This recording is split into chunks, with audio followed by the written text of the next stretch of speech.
Right, this is the Church of Yahweh Shai 144, linking up with Yahweh's Yahweh Shai's elect, Yahweh Shai's hopeful, elect, hopeful. Alright. And soldiers of the Lamb as well. Soldiers of the Lamb.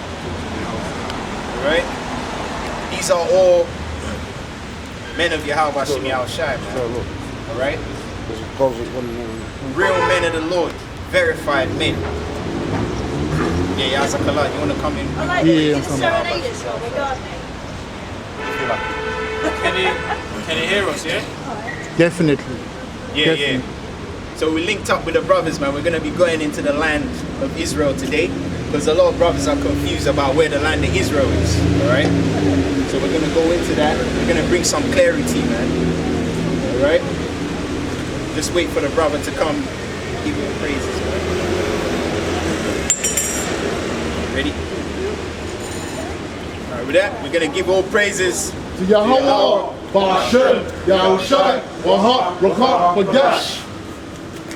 Right, so get the first precept. Amos 9 and 11. Alright? Amos 9 and 11. Come on, you can get that one. This is the book of Amos, chapter 9, starting at verse 11. Read. In that day will I raise up the tabernacle of David that is fallen and close up the breaches thereof. And I will raise up his ruins and I will build it as in the days of old. And that's what the Lord is doing with this revelation that we're about to bring out. Alright? Because when you hear about the house of David or the tabernacle of David, a lot of people think about the fake state they call in Israel. Because that's not the real land that you read about in the scriptures, man. That's right. Okay, we call it lost in the translation. Right. Because really that's what it is. It's been lost in the translation, Right. man.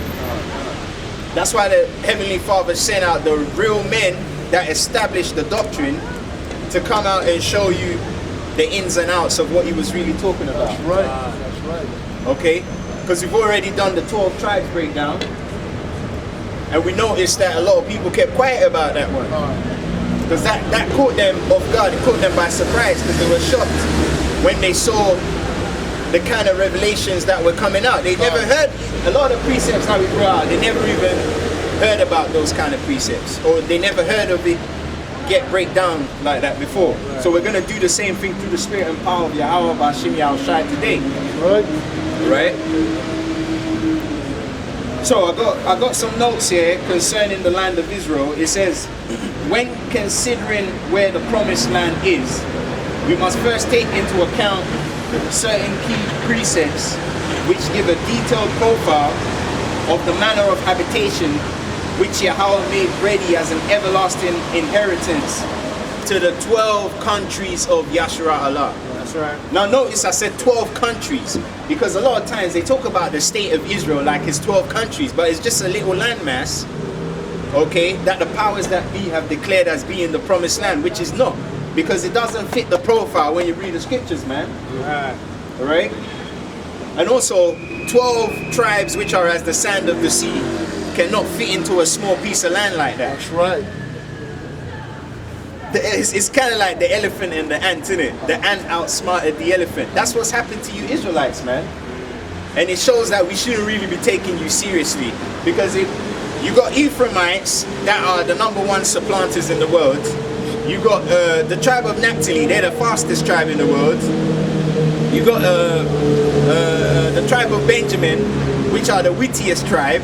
Okay, but yet Esau still managed to get one over you concerning this. So we can't take you guys seriously, man. Because you Ephraimites, your 419 wasn't even able to figure this shit out. Because you're all going with the flow, man. You've allowed Esau to take a land flowing with milk and honey and go and feed it into a small landmass, and he's told you this is the land. And all of you sang and danced along to it as well. Okay, he tells you that the earth is a shoebox and you take it. He tells you that there's not enough space on the planet and you take it. Because that's what they're saying, there's too many people, man. Right. But when you drive on the end, there's so much land there. Right. Right. So this is the same thing that's happening to you peons, man. He's crammed you into a small area and he's told you there's not enough space for all of us. And that's the same tactics they used when it comes to the land of Israel, man. So anyway, carrying on reading, Genesis chapter 13 verse 14. Yeah, anyone can bring it out. Read it. So Genesis 13 and 14. Give him a keyboard, innit? Yum yum.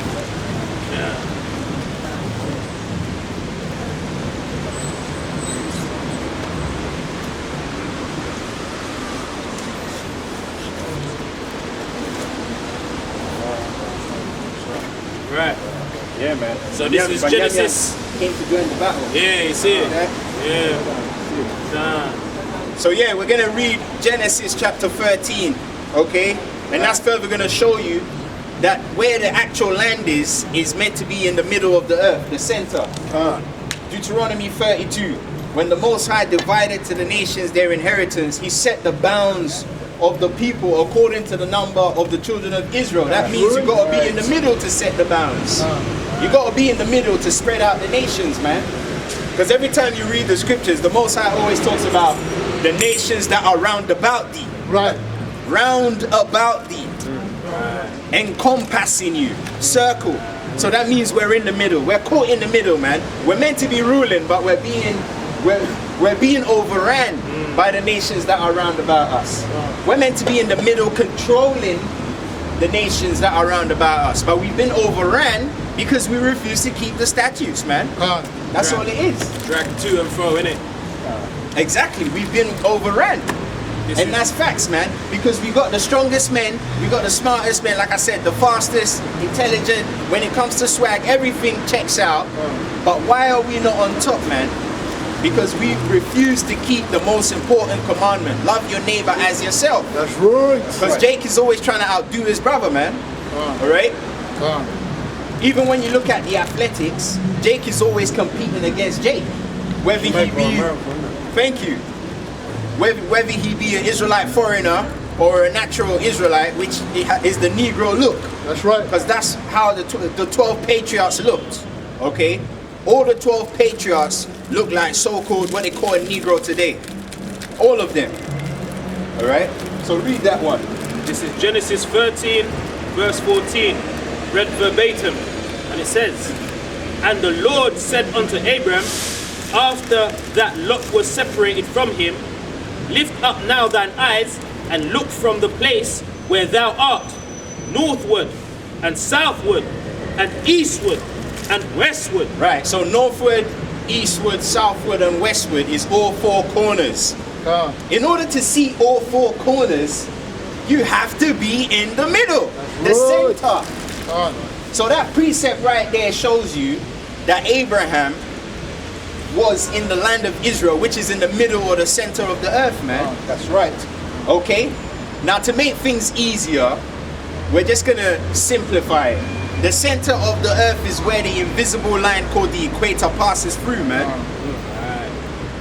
Now, show them the equatorial countries. And funnily enough, Africa is one of the only places where you see countries with that word equatorial.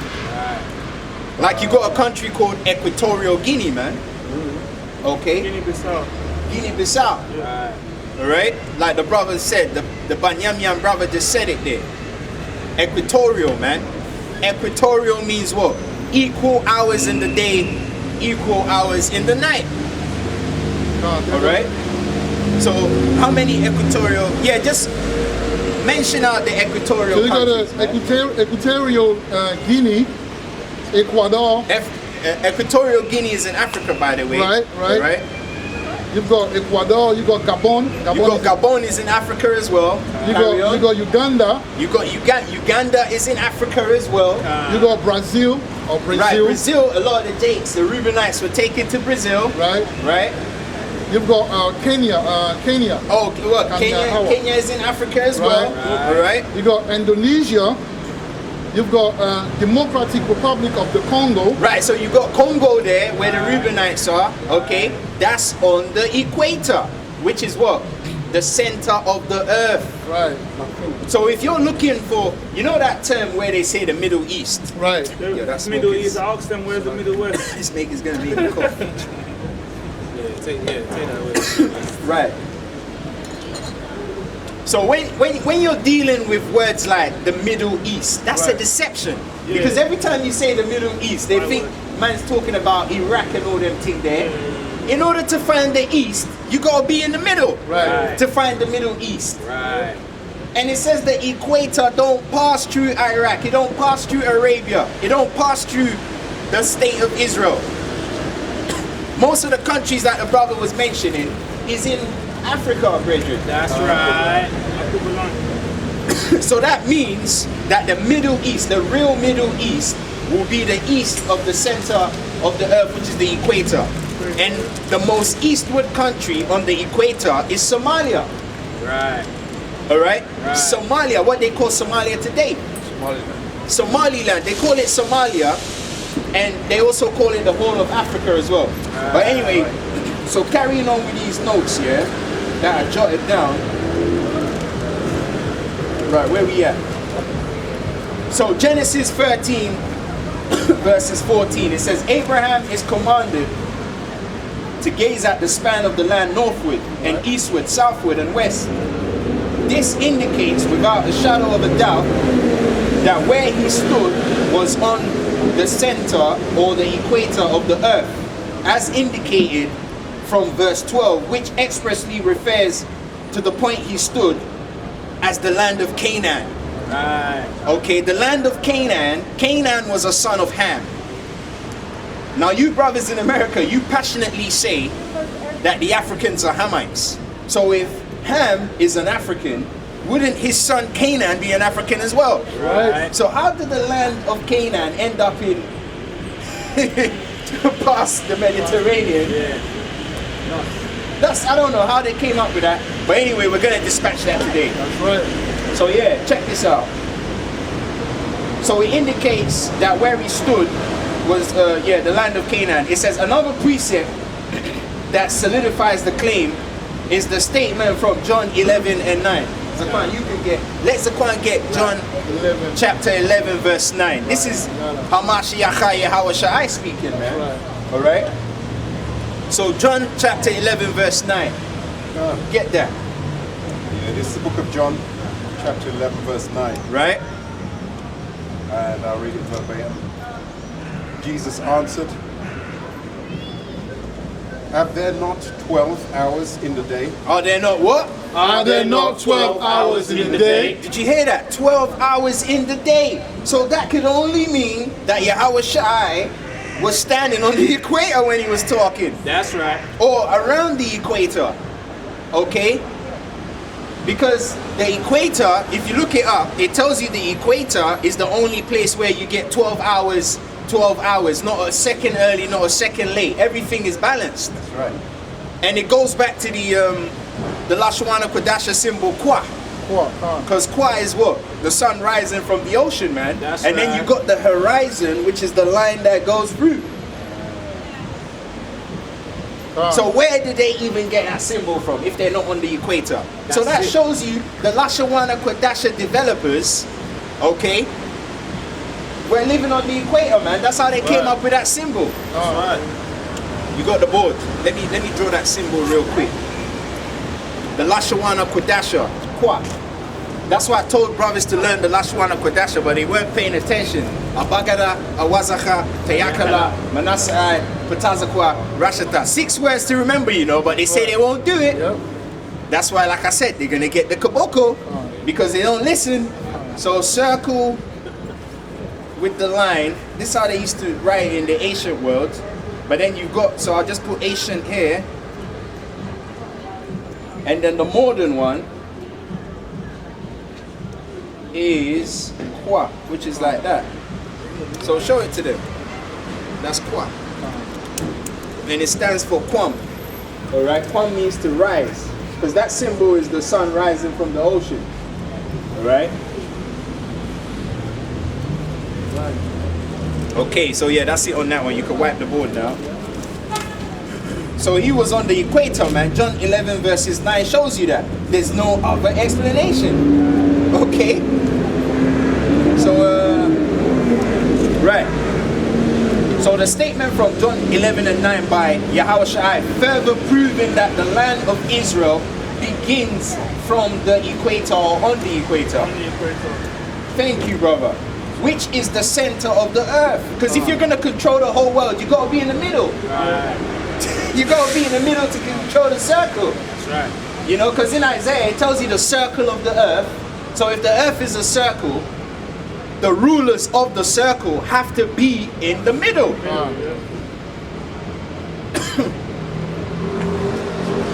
Right, so check this out now. Proving that the land of Israel begins from the equator, which is the center of the earth. This leads us into the perspective of a first city conquered by Joshua called Jericho. Get Jericho. Jericho. Because remember, the first land we conquered that became a possession was called Jericho. In the blue letter. So Jericho, when you look up the word Jericho, Jericho goes back to the Lashawana Kodasha word Yaracha, which is the same word for moon or month. Okay? Yeah. So yeah, let me write that on the board. Get me the board again. Yeah, Yaracha. I'm going to write it in English and I'm going to write it in Lashawana Kodasha. So Yaracha is the same way you say month or moon. That's how you say Jericho. So Jericho, yo, this marker's bland, you know. Give me another marker. Because this thing ain't right. Yeah, it's not writing. It's trying not to write, man. Right, so yeah, there you go. So Jericho, alright, is Ya Ra Ha. Yaracha. Right, so Yaracha is also the same way you say month or moon. Okay? Month or moon. You see that? Month or moon. Because what? The moon is on its own cycle. Right. And the sun is on its own cycle. That's right. Right, it means its moon. So Jericho actually means moon. Right. Okay? And how you say Jericho in Lashawana Kodasha is Yaracha. So I'm going to write it in Lashawana Kodasha as well. Yaracha. So show it to them. So that's how you say Jericho. Now, why is Jericho called moon? That's the real question. Right. Why is Jericho called moon? And why was Jericho the first land we conquered? The answer to that question is Jericho is a location with an exceptionally big moon. Right. If not, it has one of the biggest moons in the world. Now, if you look up which part of the world has the biggest moon in the world, it will tell you the moon is the biggest on the equator. And it makes sense. Right. Because where that line is where the sun and the moon is going to come out from the horizon. So that means when you're on the equator, when you see the moon, it's a big Ross Clark moon, brother. Without doubt. That's why Jericho's called moon. It means the moon is massive. Right. So that's another precept to show you that Jericho can only be on the equator, man. Alright? So yeah, that's Should it. I on read that the one. biblical usage for them? Yeah, the biblical, yeah. Come on. Alright, so this is the biblical usage for Jericho, and it states, a city 5 miles, 8 kilometers west of Jordan, and 7 miles, 11.5 kilometers north of the Dead Sea, and the first city conquered by the Israelites upon entering the promised land of Canaan. Did you hear that? The land of Canaan is on the equator. You can't get away from that. Because Jericho means moon. Yeah, wipe that off. But I want to show something as well that I found out. Alright? Let's get the screenshot team. About Jericho. There's a place called Moon Mountain. I don't know which of the brothers wants to look that up, but there's a place called Moon Mountains. Moon Mountains, basically the moon is massive. It's one of the biggest in the world, if not the biggest in the world. Because we know a lot of lies have been fabricated, man. So we're chinging through the lies now. That's right. Yeah? So if you can look up Moon Mountains and just read what it says about the Moon Mountains. Moon Mountains. Go on the Wikipedia and look up Moon Mountains. Moon Mountains. Yeah, any brother can. Moon Mountains, Africa. Yeah, Moon Mountains. It reads, the Ruwenzori Range, the mountains of the moon, is an ancient term referring to the legendary mountain range in Africa. Oh, did you hear that? The legendary the Moon Mountains, you know. Why is it called the Moon Mountains? Because the moon is the biggest on the equator. Remember I told you, the moon is the biggest on the equator. Now watch the countries it mentions and tell me if them countries ain't on the equator. Carry on reading. Salah. We go into the Wikipedia for this one. Right. Moon Mountain. Moon Mountain. And it states, various identifications have been made in modern times. The Ruwenzori Mountains of Uganda. Wait, of what? Of Uganda. What? Of Uganda. What? Of Uganda. I didn't see no state of Israel there. Okay, so even the Moon Mountains are found on the equator. Carry on reading, brother. And the Democratic Republic of Congo. And the what? And the Democratic Republic of Congo. Did you hear that? Congo. And we just told you in the previous video that the Reubenites are from the Congo side. That's right. And the man them, well, they didn't have nothing to say. But we know they're murmuring. They just haven't found a way to scoff against it yet. Okay? Carry on, Malak. Being the most celebrated. You see that? Being the most celebrated. So Jericho could be around them sides, man. Because remember, the first tribes to get given land was Reuben, Gad, and half-tribe Manasseh. So it's not far-fetched to say that the Congo is one of the lands that's referred to as the Moon Mountains, so Jericho could be around there. Because remember, Reuben got the land first, didn't it? He's the first son, so he got the land first. When the lands were being shared out, Reuben got the first piece of land, bro. Yeah? And what did Jacob say about Reuben? Reuben, thou art the beginning of my strength. Right. Thou art the beginning of my strength. Okay, that's why he got the land first, man. Alright? Should I bring out some more, Cap? Because There's juicy, more, yeah? juicy, Yeah. Bring it out. Alright, so this is ancient testimony, right? It says, the people of the ancient world were long curious about the source of the Nile, especially the ancient Greek geographers. A number of expeditions, the Nile... Oh, wait. Did it say Greek? Right. What are the Greeks doing in Uganda? No. Someone needs to answer this question.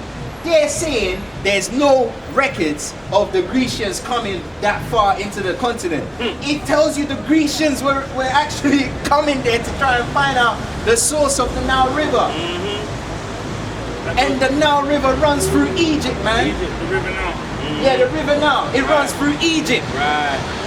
Okay? Down to Uganda. Carry on, Malak. A number of expeditions up the Nile failed to find the source. Eventually, a merchant named Diogenes reported that he had traveled inland from Rafta in East Africa for 25 days and had found the source of the Nile. He reported that it flowed from a group of massive mountains in a series of large lakes. He reported that the natives call this range the Mountains of the Moon. The what? The Mountains of the Moon. Nah. Because of their snow-capped whiteness. Which is a lie, obviously. Which is a lie. Yeah. You know, because these guys, man, the reason why we call them serpent tongue is because a serpent's tongue looks like a fork. And a fork has two pieces to it. And it moves like that. And they hiss a lot. These reports were accepted as true by most Greek and Roman geographers. Wait, Roman? Roman geographers. What are the Romans doing there, man? I thought the Romans were Edomites. We're gonna go into that later, okay? And it was most notable by Ptolemy. There you go. Anyway, that's it on That's that one. it, yeah. So yeah, let's get back to it. So, and also that further proves that Jericho's on the equator as well. All right. So it says Jericho in Lashawana Kodasha means its moon. Yaracha. Yaracha is the same way you say month as well. Okay. Which can spiritually be discerned as a place on the earth where the moon is the biggest or in its full glory. A quick search on the internet will tell you that the moon is the biggest on the equator. You should know that. You can Google it. Also, the mountains of the moon, which happens to include the Congo, brings us closer to the conclusion of Jericho somewhat being related to this location, as the Congolese are linked to the tribe of Reuben, Jacob's first son. This also happens to be the source of the Nile River of Egypt. So the source of the Nile River was the beginning of our land. Woo! That's right. Ching, ching, ching, ching. Ting, ting, ting. It says, this also happens to be the source of the Nile River of Egypt. And the country is also on the equator, that invisible line through the earth. And funnily enough, when you go on the equator, right, they got this thing that they do with an experiment. When you're right in the middle, and you get basically is it a glass of water? Yeah. And you put the thing on. Sometimes it sinks down if you're in the middle, but if you're to the left of it, it'll spin. Is it clockwise? Yeah. And then when you're to the right, it goes anti-clockwise. You see what I'm saying? And it only happens there. You see what I'm saying? So you can't get away from that, because even the earth will show you where you are. Based on how when you flush the toilet, it'll spiral in the direction of where you are, man. That's right. You see what I'm trying to say? So when you're in the middle, when you flush the toilet, it'll go group. That's right. Like a sitcom, man. You see what I'm trying to say? So yeah, carrying on, alright. I've done the cross symbol. It says, all this evidence of the land being on the equator brings us to the very beginning of the genesis of empires by a son of Ham called Nimrod. That's right. Thank you.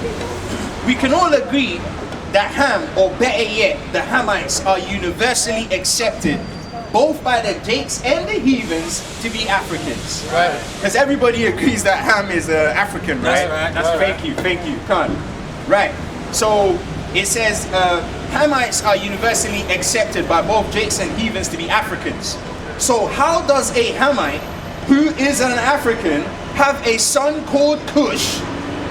Look up the term Cush, C-U-S-H, Cush. Ham had a son called Cush, right? So let's check out what Cush means in the Blue Letter Bible, in the Lashawana Kodasha, Cush.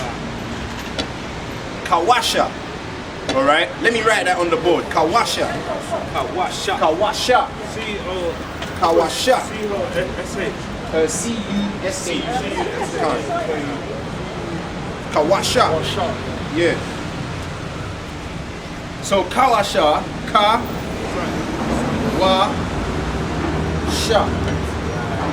Okay, and this is how you write it in Lashawana. Ka-wa-sha. And it means black. That's right. There you go, Kawasha. That's Kush. That's who Nimrod came from. Alright? That's who Nimrod came from, man. Kawasha. Kawasha. And what does Kawasha mean? Black. Black. Show it to the camp. When anyone can do it, man. Show it. Kawasha means black. So Nimrod was a black man. He was a black East African man. That's I'm right. gonna prove it. Alright? So Kush, Kawasha in the Lashawana Kodasha means black. Okay? So let me read that again. It says, so how does a Hamite who is African have a son called Kush, Kawasha in Lashawana Kodasha, meaning black, now have a son called Nimrod, who now miraculously ends up being from Iraq? Because that's what they're saying. They're saying Nimrod was from Iraq. Because Nimrod ruled a place called Mesopotamia. Where was Mesopotamia? Mesopotamia is in Somalia, but when you check on the Google thing, they tell you that Mesopotamia is in Iraq, which we know is some baloney. But didn't they turn the map upside down? They corrupted the map. But that's why we're proving and showing the facts. Okay, because it says that Ham was from Africa. Right. So how the hell did the son of Ham, Nimrod, now end up in Iraq? Right. Okay, so check this out now. It says Nimrod, who now miraculously ends up being from Iraq, question mark. Which scholars claim is Mesopotamia in the scriptures. This obviously is a poorly staged lie. That's right. As the demographics don't even add up to the Lashwana Kodasha meaning of the names of Ham's sons and the places they ruled. A typical example of this is Shinar. Brothers, look up Shinar. S-H-I-N-A-R. Blue Letter Bible. S-H-I-N-A-R. Shinar. And it reads. Because remember, Nimrod was from Shinar. Right. Okay? Right. So what is Shinar? What's the definition for Shinar? Shinar, biblical usage, country of two rivers. Country of what? Country of two rivers. Right, so Shinar is a place on the equator that has two rivers. Right. Okay? And this is gonna find them out. So it says, right. This obviously is a poorly staged lie. The demographics don't add up. It says a typical example of this is Shinar, which means the country of two rivers. Genesis chapter 10 verses 10, which brings us to the landmass currently called Somalia. Right. I'm going to explain why. Which happens to be on the equator also, and is popularly called the Horn of Africa. The Horn. Why is Somalia called the Horn of Africa? Because horn represents power. Nimrod was the first mighty man. Right. So if you're gonna bring the first mighty man, are you not gonna start from the very beginning? Right. Which is the first, the very east of the landmass called Africa. Right. Which is the Horn of Africa. Right. So carry on. Have you shown them Shinar, land of two rivers? Yes. Oh, you showed it, yeah? Okay, so check this out. It says Somalia, which happens to be on the equator. Also, and it's popularly called the Horn of Africa. Right. So considering that Nimrod was the first mighty man of power, this reference to being the Horn of Africa fits the bill. Right. As it's also known as the country with two rivers. That's right. Somalia is known as the country with two rivers. Okay? And these two, show them. Somalia, remember the stuff I showed you? Somalia is known as the country of two rivers, the Juba and the Shabelle. Right. You can't get away from that. Why is Somalia called the country of two rivers, man? Two rivers. Because that's where Shinar is. And that's why Somalia is the Horn of Africa. The horn represents power. Because when you see the rhino, he's got the horn. That's the power thing he used to, you know. Yeah, the Jabal, the land of two rivers. Nah, it's got to be. Yeah, check the other image. It's one of the images, man. The one that says the Shabelle. Let me see if I've got it here. Right, so it's this one. Can you see it? It says the Juba and the Shabelle. Yeah, but start from here. It says in the southwest are the only permanent rivers in Somalia, the Juba and the Shabelle. I sent you that though. I sent it to you. It's on your phone, man. That's why you gotta have everything lined up and ready. You know? Shabelle and Juba. They'll look it up anyway. Yeah. You know, because they're looking for something to. South Sudan, isn't it? Yeah. Juba. No. Juba and Shabelle is in Somalia. It's the name of the river.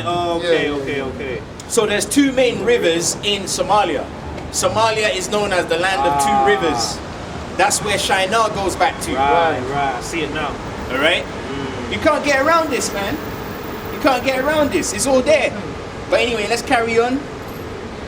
Shinar, which means the country of two rivers, Genesis 10:10. Somalia's on the equator. Right. Now, considering that Nimrod was the first mighty man of power, this reference to being the Horn of Africa fits the bill. Yeah. As it's also known as the country of two rivers, the Juba and the Shabelle. Right. Yeah. Now check this out now, brothers.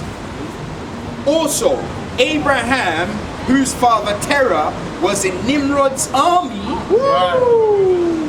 Okay? Because remember, Abraham's father Terah used to be one of the military generals for Nimrod. Well, there you go. So Mesopotamia is not in Iraq. Definitely. It's in Somalia.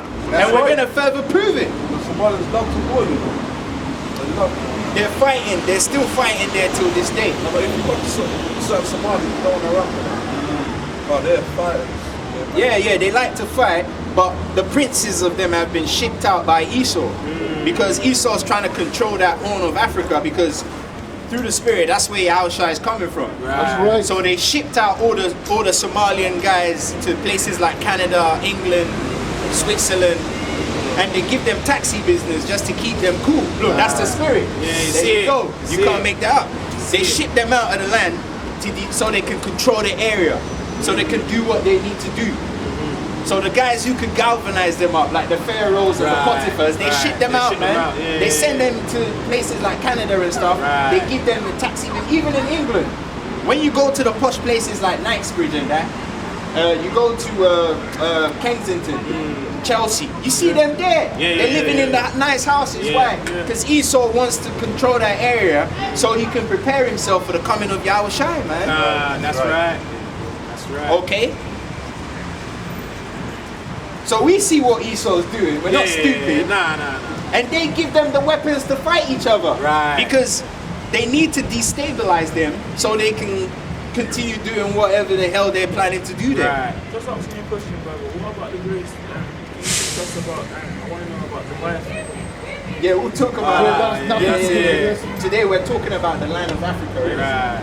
So yeah, but we'll get to that at some point. All right, Yeah. you don't understand. Right, so let's carry on, man. The Horn of Africa, right. So it says Abraham, whose father Terah was in Nimrod's army. So this means the very beginnings of the nation's patriarchs began in the Horn of Africa. Because the Horn is the beginning of power. Right. So it's no coincidence that Abraham was in Shinar, which is in Somalia, because Somalia is the very east of Africa. That's right. It's right on the horn, and it looks like a horn. It does. You know, because when you see the map of Africa, Somalia looks like the horn bit, like the rhino bit. You know, there you go, and it represents power, the horn, and that's where Yahushua is coming from with great power, because the Heavenly Father is an artist, man. You know, he paints pictures poetically through prophecy and signs and wonders, man. That's right. All right. And the signs and the wonders come from the prophecy, because prophecy means to say before. That's right. All right. So yeah, let's carry on. Right. Right. It says Nimrod was the first mighty man of power. Okay. Actually, where was I? I was talking about Abraham's dad, right?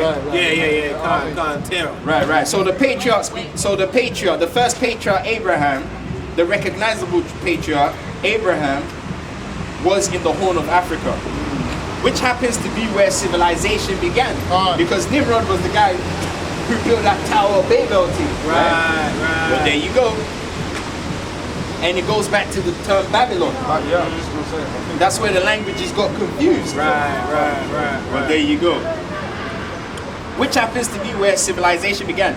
That will also put into perspective Isaac, whose father Abraham sent a servant to Mesopotamia to fetch him a wife. So brothers, get Genesis 25 and 20. Because remember, Abraham sent his servant back to Somalia to get him a wife, and we're going to prove it was Somalia. Because the landscape is the same landscape as Somalia. So Genesis 25 and 20, I'm looking for the word Padan Aram. Right. And it's Padan Aram. This is Genesis 25 and 20, read verbatim, and it reads, "And Isaac was 40 years old when he took Rebekah to wife, the daughter of Bethuel, the Syrian of..." The Syrians. Right. So it shows you the real Syria is in Somalia. It's not even where they call it Syria is fake. Right. All the lands, all the places they're naming up there, it's not, first of all, you got to look at it this way. That's not the real Middle East. Right. Because the middle of the earth don't go through. Get that out of your mind. So that Get means out of your- everything along that line is fake. It's fake. Iraq is fake, Right. Syria is fake, Right. and Lebanon is fake. Right. So carry on. The daughter of Bethuel, the Syrian of Padan Aram. Yeah, Padan Aram. Now look up the term Padan Aram. Oh, yeah, you got it. What does it say for Say, Padan Aram? Padam Aram say field, Right. a plain or tableland. A what? A plain or tableland. A what? A plain or tableland. Now get the description of the Somaliland that I sent to you. Right. Get it? Because when you look up the Somaliland, it actually says Somalia is a table land. It's flat. It's got a flat surface. Flat surface. Yeah. Right, so I'll read it, right? And Padan Aram is in Mesopotamia, where they call Mesopotamia. That's what right. the Blue Letter Bible will tell you. Padan Aram is in Mesopotamia. Read it. So I'll read it. Somalia. Somalia is a country of geographic extremes. The climate is mainly dry and hot, and landscapes of thorn bush, savanna, and semi-desert, and the inhabitants of Somalia have developed equally demanding economic survival strategies apart from a mountainous coastal zone in the north and several pronounced rivers valley. Most of the country is extremely flat. Most of the what? Most of the country is extremely flat. Shing! Right. Because the definition for Padan Aram, because remember, Abraham was sending his servant to go back to where he came from. Right. And the description of that place matches up with Somalia. It says tableland. Right. Flat. It's like a flat. Iraq is not a tableland. Nah. Like Iraq is not no tableland. Okay. far from it. Khan. Well, there you go.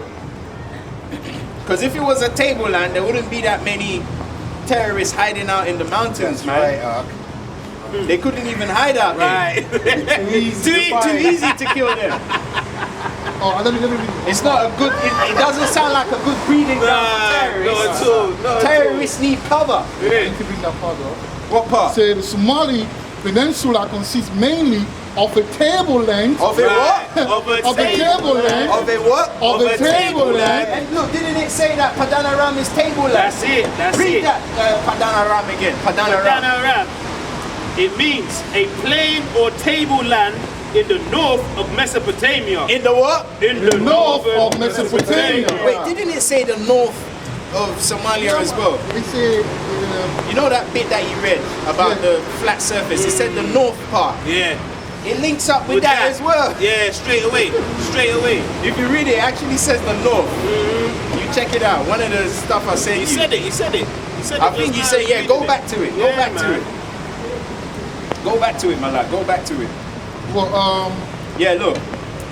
It says the Somalia Peninsula that one, consists okay. mainly of a tableland of young limestone and sandstone formations in the extreme north, Right. along the Gulf of Aden. And it go. says north in the Blue Letter Bible. Right, So what they've right. done is they copy and pasted it and made it look like it's in Iraq. you know? Right.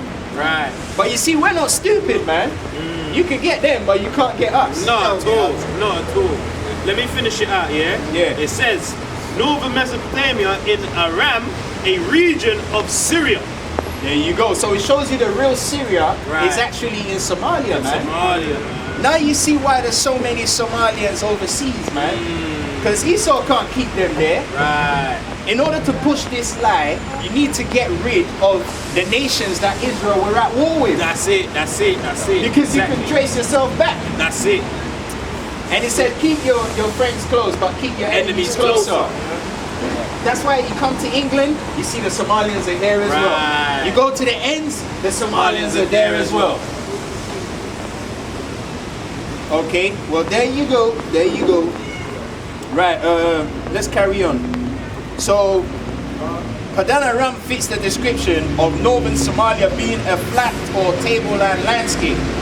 It's also now conclusive that Abraham was from Ur of the Chaldees. That's what the scripture says. Abraham was from Ur of the Chaldees. Yes, it does. But, Chaldees. But when you look up Chaldea, it says Chaldea is Shinar. Right. And Shinar is in Somalia. Somalia, So exactly. they keep changing the words. They'll use Chaldee, they'll use Shinar, they'll use Mesopotamia. Right. That's what the enemy does. They keep using words. They play semantics with words, man.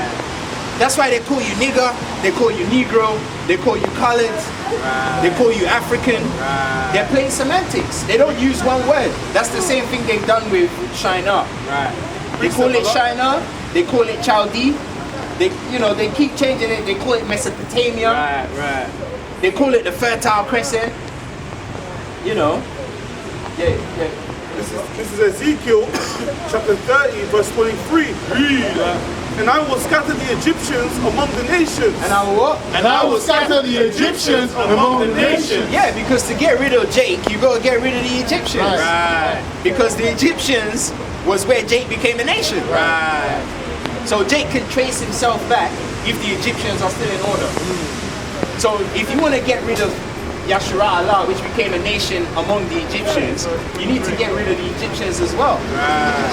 And then it'll have a domino effect. That's it. That's why the Arabs took over Cairo. Right. And then they miraculously converted the Egyptians that used to worship cats, crocodiles, all of them are now Muslims. And will disperse them through the countries. And will what? And will disperse them through the countries. That's why you see the Somalians in Switzerland, you see them in Canada, all over the place, man. And through the Spirit, when we get gathered, they're going to get gathered too. That's right. We take the choice of them. And they're going to be servants and handmaids, man. They need us anyway because they ain't doing shit without us. Nobody cares about them anymore. So, we're going to be their salvation, man. Yeah, a Hebrew Israelite man is going to be the salvation to a Hamite. Our salvation comes from Yahweh through Yahweh Shai. But you ain't been promised no salvation. That's why it says salvation is of the Jews, meaning only we can save you, man. So if you Hamites have any common sense, you should be rallying behind us right now. You should be cleaving. It says they shall cleave to the house of Jacob. Isaiah 14, man. Alright? Become servants. Exactly. So you nations are meant to be cleaving to us, man. But you ain't because you're stupid. So you're going to be destroyed. Alright? So, right. Right, so it says, it's also now conclusive that Abraham was from Ur of the Chaldees, which the Blue Letter Bible refers to as Shinar. Okay? Definition A. The ancient name Shinar is Babylonia or Chaldea. So that shows you Abraham was from Shinar. It says also, this proves that Nimrod, the grandson of the African Ham, because they're saying Mesopotamia, they're saying Shinar is in Iraq. So that means that Nimrod will be Iraqi. You people are mad. You're off your head. You're bugged. Because remember, Nimrod is a grandson of Ham. Right. So how the hell is Iraq coming from Ham, which is Africa? But they say that the Hamites were so powerful that they expanded. And took over other places. Yeah, but why would they expand away from a land flowing with milk and That's honey? exactly. See, common sense. But common sense is not common, so. That's a Somalian, Yeah. That's the spirit, man. You see that? And they don't mix. They always have that body. Show it on the camera. That's an Egyptian right there. You see that? I hope I see her, man. She's gone. That's an Egyptian, man. You see that? That's the spirit. We're talking about them. You see? Yeah, man. That's always like That's that. the spirit, man. The Most High will manifest something that we think about. She's supposed to be in Somalia right now. Right. But she's over here because Esau has destabilized the country. That's right. So he can control the Gulf of Eden. And why is it even called the Gulf of Eden? Why is it called the Gulf of Eden? You know that body of water around it's called the Gulf of Eden, man. See that? There you go. So they've been playing semantics, man. They've been playing semantics. The whole time. Right, so check this out. Right, so Ur of the Chaldees, ancient name Chaldea. Also, this proves that Nimrod, the grandson of the African Ham, was living in Somalia, the Horn of Africa. Also, frankincense and myrrh is made predominantly in Somalia. Bring that up. It says 90%. Bring that up. But really, it has to be 100 because frankincense and myrrh. What did the wise men from the east bring to Yahushua? Hey. So which east was he going from? Yo! Oh man, that's a body blow right there. Bring that out. Frankincense and myrrh. Bring out frankincense and myrrh, man. Frankincense and myrrh is made in Somalia. That sweet savor that Yahweh likes.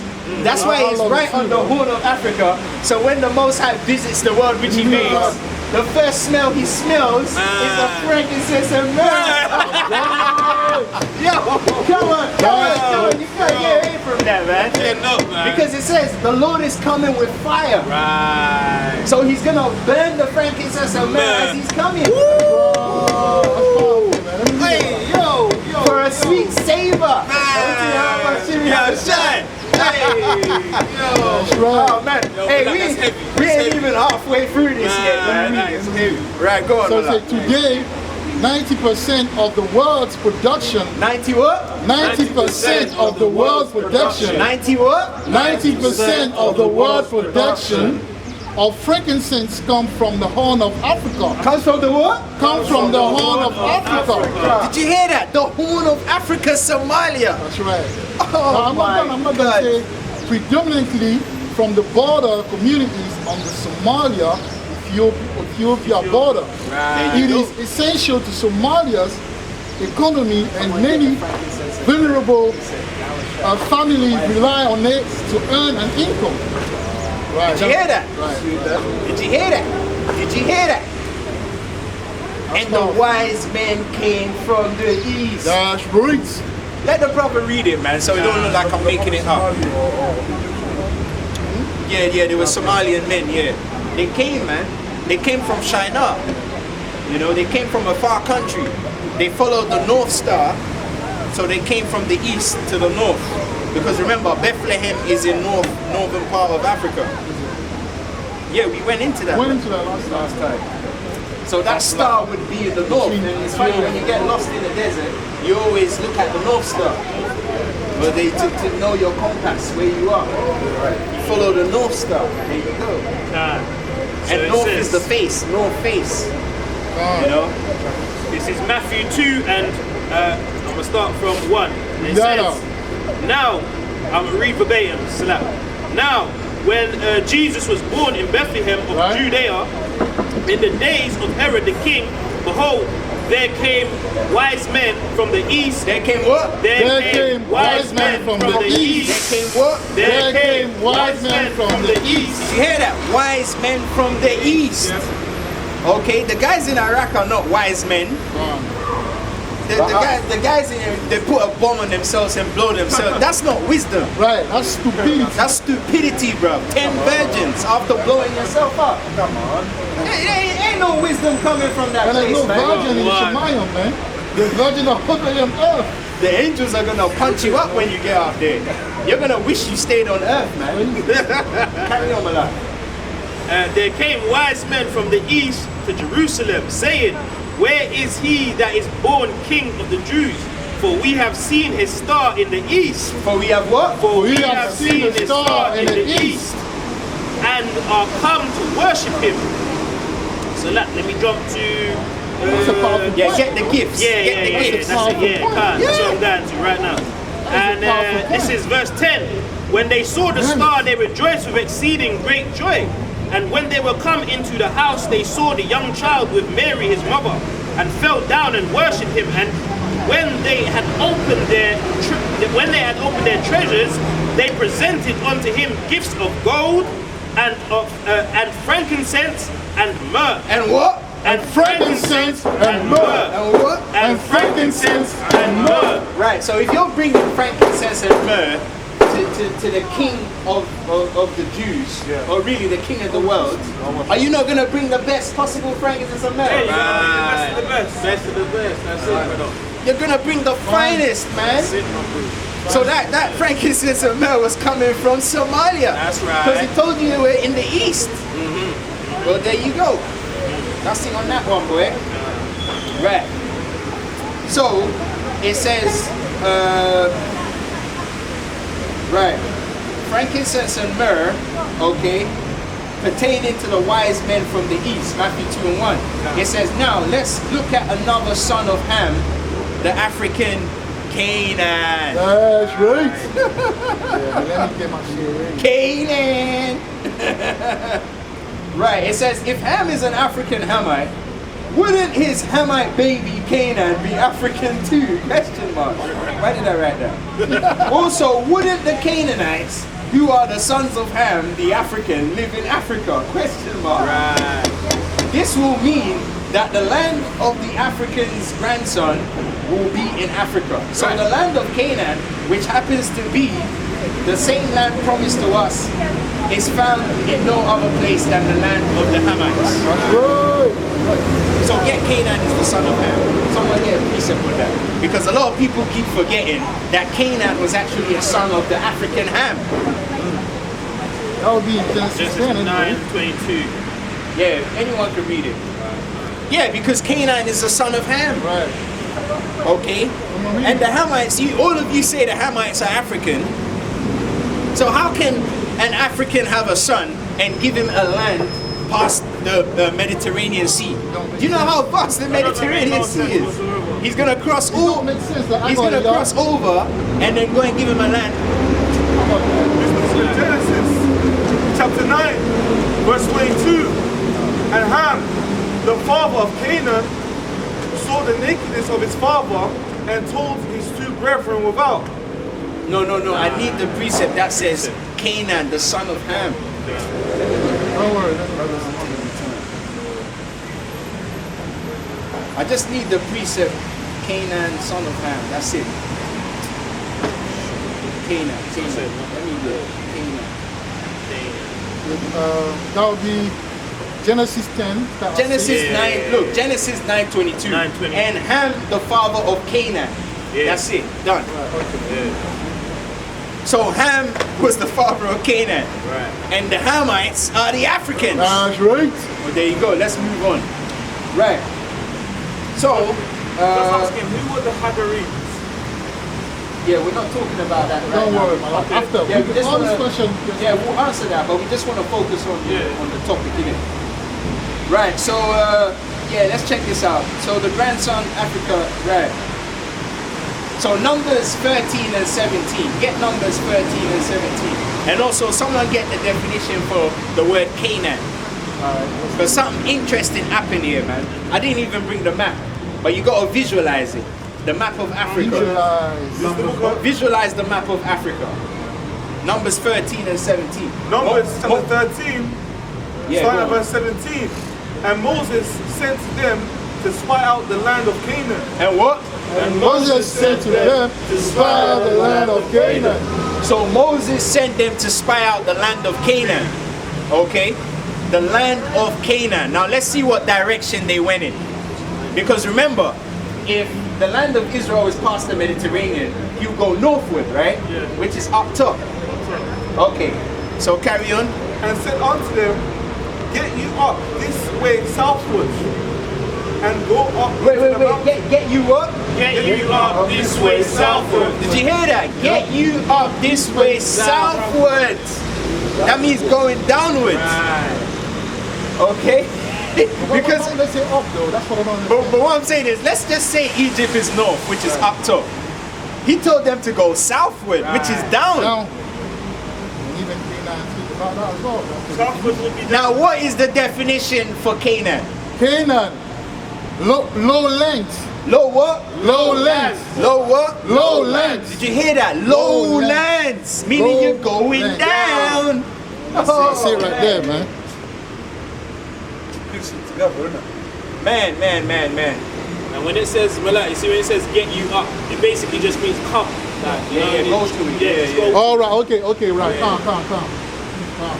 Exactly. Yeah, but it could be semantics as well. Yeah, it could be, because it's not even in Numbers 13 say the same thing. Same thing, Go ye yeah. up, go ye up, then it says south. So you can say go, you don't say up. I think that they might have put it just to confuse people. It They're could trying be, to take you right, up there, you know? Right. So Numbers 13 and 17, it says Moses commands the spies to go southward from the wilderness, which is actually in modern day Kenya. All right. Right. Because Kenya actually means Khan Yahweh. Why does it mean Khan Yahweh? Exodus 19 and 8. Get Exodus 19 and 8. So Exodus 19 and 8. Get that. Exodus 19 and 8, and it reads verbatim. And all the people answered together and said, all that the Lord hath spoken we will do. And Moses returned the words of the people unto the Lord. Did you hear that? Right. All that the Lord has spoken we will do. And how do you say I'm gonna do it in Lashawana Kodasha? Khan. When someone says, hey Malak, can you do this for me? You say Khan. That's why Kenya is called Khan Yahweh. The mountain of the Lord was there. That's where they got the laws, the statutes, and the commandments, man. That's right. Because when you look at the demographics of Kenya, it fits the bill for the wilderness of Sinai. Right. I.e., the brass serpents or the fiery serpents. Yeah, they're only found in Kenya. Have you got the video of the fiery serpents? Let me look it up quickly now. So the fiery serpents, you can only find them in Kenya, and they look exactly like the Bible describes them. Okay. And also, what does Sinai mean? It means thorny. Right, thorny, yeah, God. And also, you gotta remember, when they came out of the land of Egypt, they had cattle with them. Right. Were the cattle chewing the sands of Arabia? Break that down, Malak, innit? Exactly. What kind of foolishness That's they powerful. thinking? Were they chewing the sands of Arabia? Because they say the wilderness was in Saudi Arabia. Saudi Arabia. Have you been to Saudi Arabia before, Bridget? It's desert, man. It's a desert, bro. There's enough sand on the place, you know. Trust. The multitudes of the cattle that we came out with, what were they gonna chew on? What, they were gonna chew the sand up? So, Come on, man, you gotta be practical with this thing, man. The only water to drink there is their sweat. Yeah.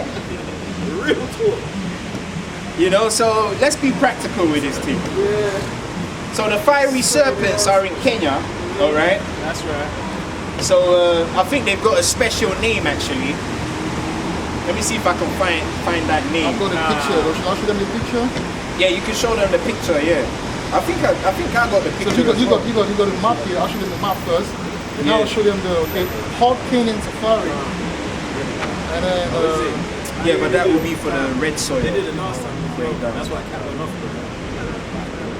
Yeah, I want the fiery serpents. Yeah, there you go. It's called the red spitting cobra. Oh. I'll put it with your light, with your light. With your light. Yeah, let me put the contrast down. Right. Yeah, look, the red spit. Look, check that out. It's actually called the red spitting cobra. Because remember, the Most High sent the serpents to bite them. Right, that's But right. this one, it actually spits like fire. Yeah. Yo, get the numbers in now. When he sent serpents among them to bite them. You see that? It's actually called the red spit.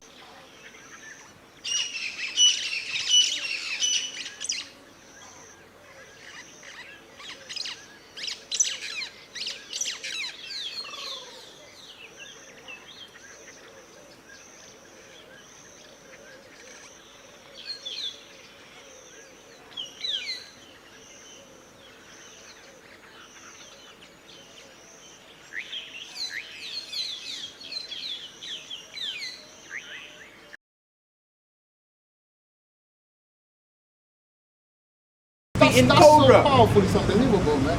And you find that And look, only it in looks Kenya. fiery as well. Right. You see? Find Look, the that only fiery in serpents that the Most High sent to bite them. The Israelites when they were in Kenya. Numbers 21 and 6. Yeah. So a brother read that. So hey, all the facts are on deck, man. All the facts are on deck.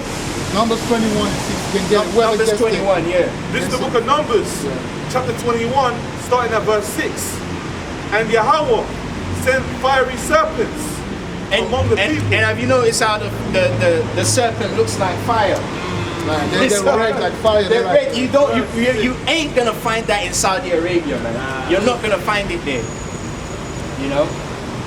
Yeah, man. That's an egg pie right in your face, man. And Esau's laughing, you know, while these guys are arguing. Oh, we're gonna take the state of Israel. It's not even a country. It's called a state. Right. Yeah, it's a state. Everything there, they tried to plant sycamore trees and palm trees there. They Right. keep dying. Right.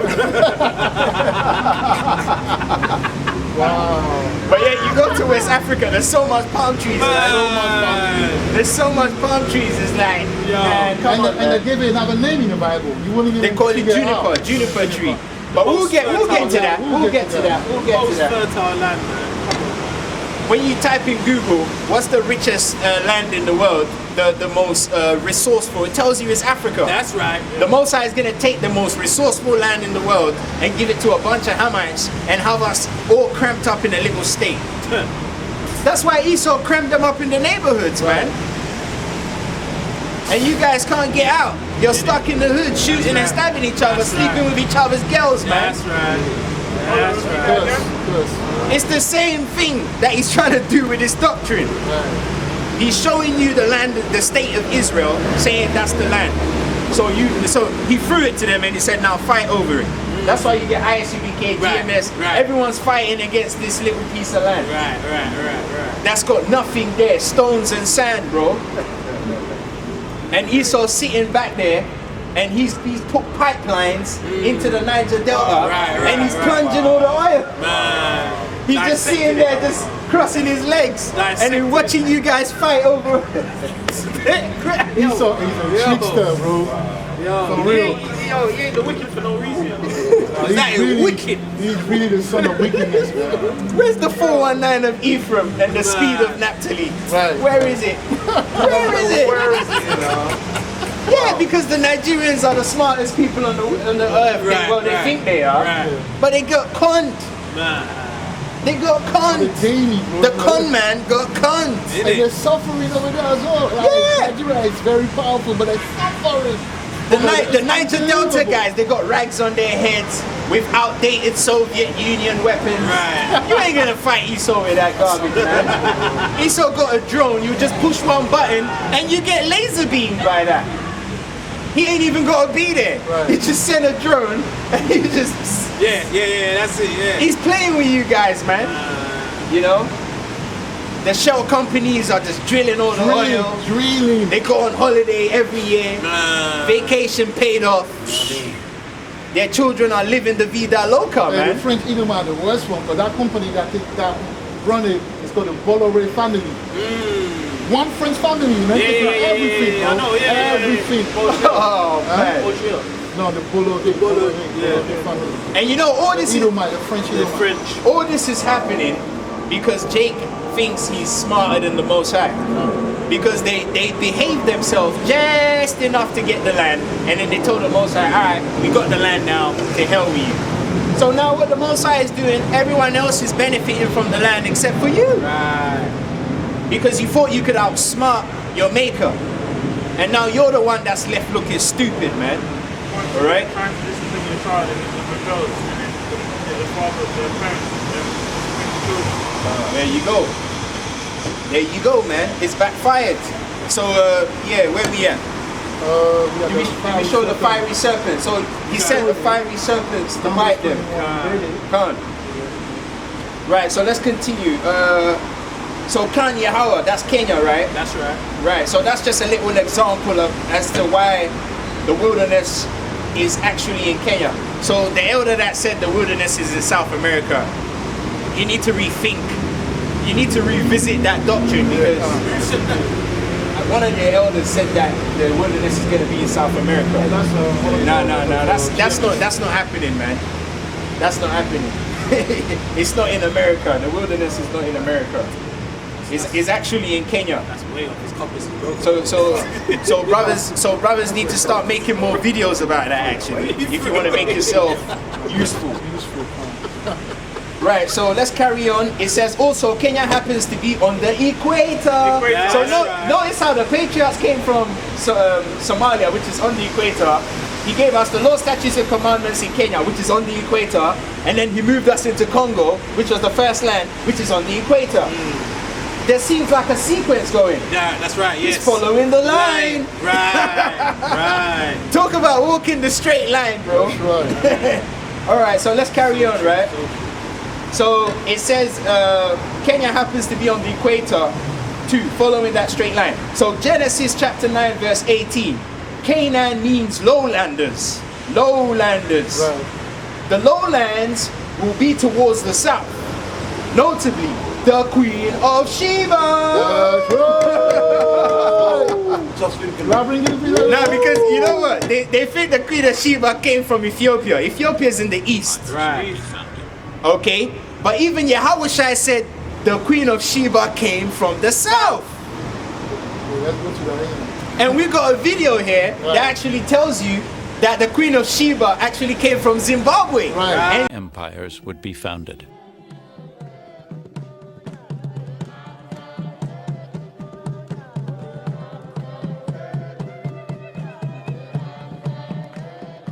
While Europe was in the Middle Ages, Southern Africa was dominated by the Kingdom of Great Zimbabwe. Their kings ruled from a court enclosed by a colossal circular wall, over 25 feet high and 16 feet thick. Ruins are an imitation of Solomon's buildings in Jerusalem. The great woman who built the enclosure could have been none other than the Queen of Sheba.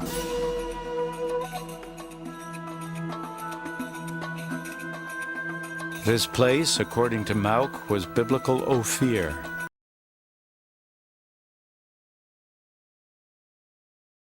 The city of gold. The story of the Queen of Sheba is first told in the Bible.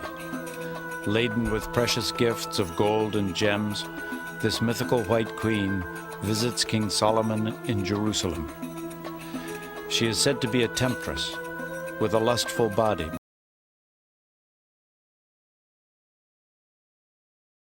Beneath her silken robes, she gives the king everything he desires. Zimbabwe used to be part of South Africa. That's right. And also the land of Ophir, which has a lot of gold. We got the Break that Marcus down. Break that down. Break that down. Break that down. Oh man. The land of Ophir is actually in Zimbabwe. Man. And it's on Google. When you go on Google, it tells you that the land of Ophir is in Zimbabwe. It That's tells right, you brother. That's right. But it's just hidden in plain sight. Because the Israelites, we don't do studies. No, because they're busy fighting each other. Right, They're busy right. competing. Right. They want to prove who has the most precepts, Right. man. That's what it is. They're playing cat and mouse. Precept banging. Precept banging. Oh, precept banging. Yeah, because a lot of these guys that claim to be men of the Lord, that are in the truth, they're doing the same stuff they're complaining about. Right. They complain about the Bloods and the Crips going at each other, but they're going at each other even in the truth. And also, they're complaining about the pastors and the Christians not understanding the precept. But when a new one comes, they can't even get it, or they refuse to get it. Oh, Same thing, bro. man. The only solution now is the Koboko, man. You gotta get flogged, mate. My brother, You just have know that to you're an get Israelite, flogged. yeah? Just know that you're an Israelite. You know about that? Go and research it, yeah? Shalom. Shalom. Right, let's carry on with some good stuff. Right. So, yeah, let me read this one first. It says, notably, the Queen of Sheba came from the south. Right. Also, which dispels any falsifications of Haile Selassie That's being right. from the Queen of Sheba. Right. Because the Queen of Sheba didn't come from Ethiopia. Right. She came from Zimbabwe, brethren, which is in South. Okay? And we're going to prove it. We're going to prove it. Which is modern day Zimbabwe or the ancient land Ophir. Get Matthew 12 and 42. Yahushua said it with his own mouth. The Queen of the South. He didn't say the Queen of the East. That's right. That's right. This is Matthew 12 Wow, that's and decent, 42. bro. Read verbatim. Yeah, come a bit closer, innit? So they can, you know when you read, come forward, read Right. it. All right. Bounce back. Yeah, bounce back. The bounce back. It reads, the Queen of the South. The Queen of what? The Queen of the South. Woo! The Queen of the South. Right. And also it says the land of Canaan is what? Southward. Southward, lowland. Why is everything southward. going southward, man? But that's where the truth is. Exactly, there you go. So go on, Malak. The Queen of the South shall rise up in the judgment with this generation, Right? and shall condemn it, for she came from the utmost parts of the earth to hear the wisdom of Solomon. To hear the what? To hear the wisdom Wisdom of Solomon. Now when the Queen of Sheba came, it tells you that she brought gold. And we've got a map here that shows you that the land of Ophir is actually in South Africa. Right, so we're gonna do the video first and then show them the map. So that shows you the gold that she was coming with was from South. that Right. southern part of Africa, man. Right. All right. Or do you want to show it to them, or you add it? The map or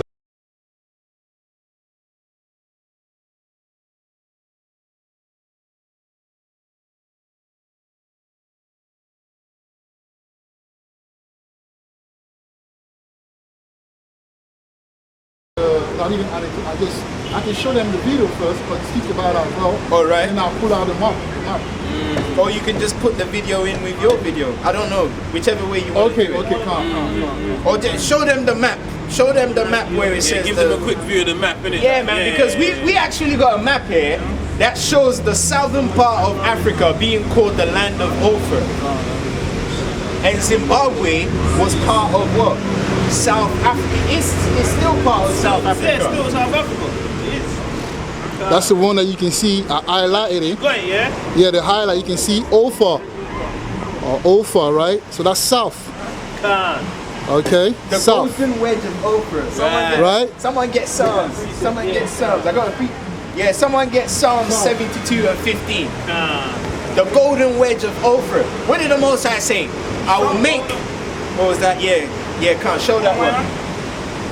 This is See. the Psalms. Hold on, Malak, hold on. See, Zimbabwe is the legendary land of Ophir, the ancient country that enriched the kingdom of Aram and Solomon and Sheba with gold and ivory thousands of years ago. Right there, see? that? And that's on Google, you know. And you know, through the spirit, Zimbabwe said they're coming out with a golden coin now. Why all of a sudden? Right. And I think they found a big reserve of gold. Where is that? Zimbabwe or is it Uganda? So that's the legendary, that's the country of Ophir, man. And the Bible talks about Ophir all the time. Oh, let me show them the line. I'll make a right man. there. The what? Many areas of the Arabian Peninsula have been proposed as the site of Ophir. See, this is how they're lying, man. Lying, man. They're confusing the children of See? Biafra. Allah. Right there. To confuse people. So one minute they will say, oh, the Ophir is in Zimbabwe, but the next minute they will say that, oh, it's found in Arabia. So, there you go. Right, so Ophir. Semantics, yes. Right. This is Psalms. Psalm 72 and 15. It Okay, says, how many hours? and he shall live. Yeah. It says, and he shall live, and to him shall be given of the gold of Sheba. Of the gold of what? Of the gold of Sheba. Did you hear that? So the gold of Sheba goes back to Ophir. Okay. Now get the account in 1 Kings 10. When the Queen of Sheba brought the gold. She brought gold from the land of Ophir, man. Come on. You see that? She brought the gold from the land of Ophir. Okay, wait, how many minutes have we got?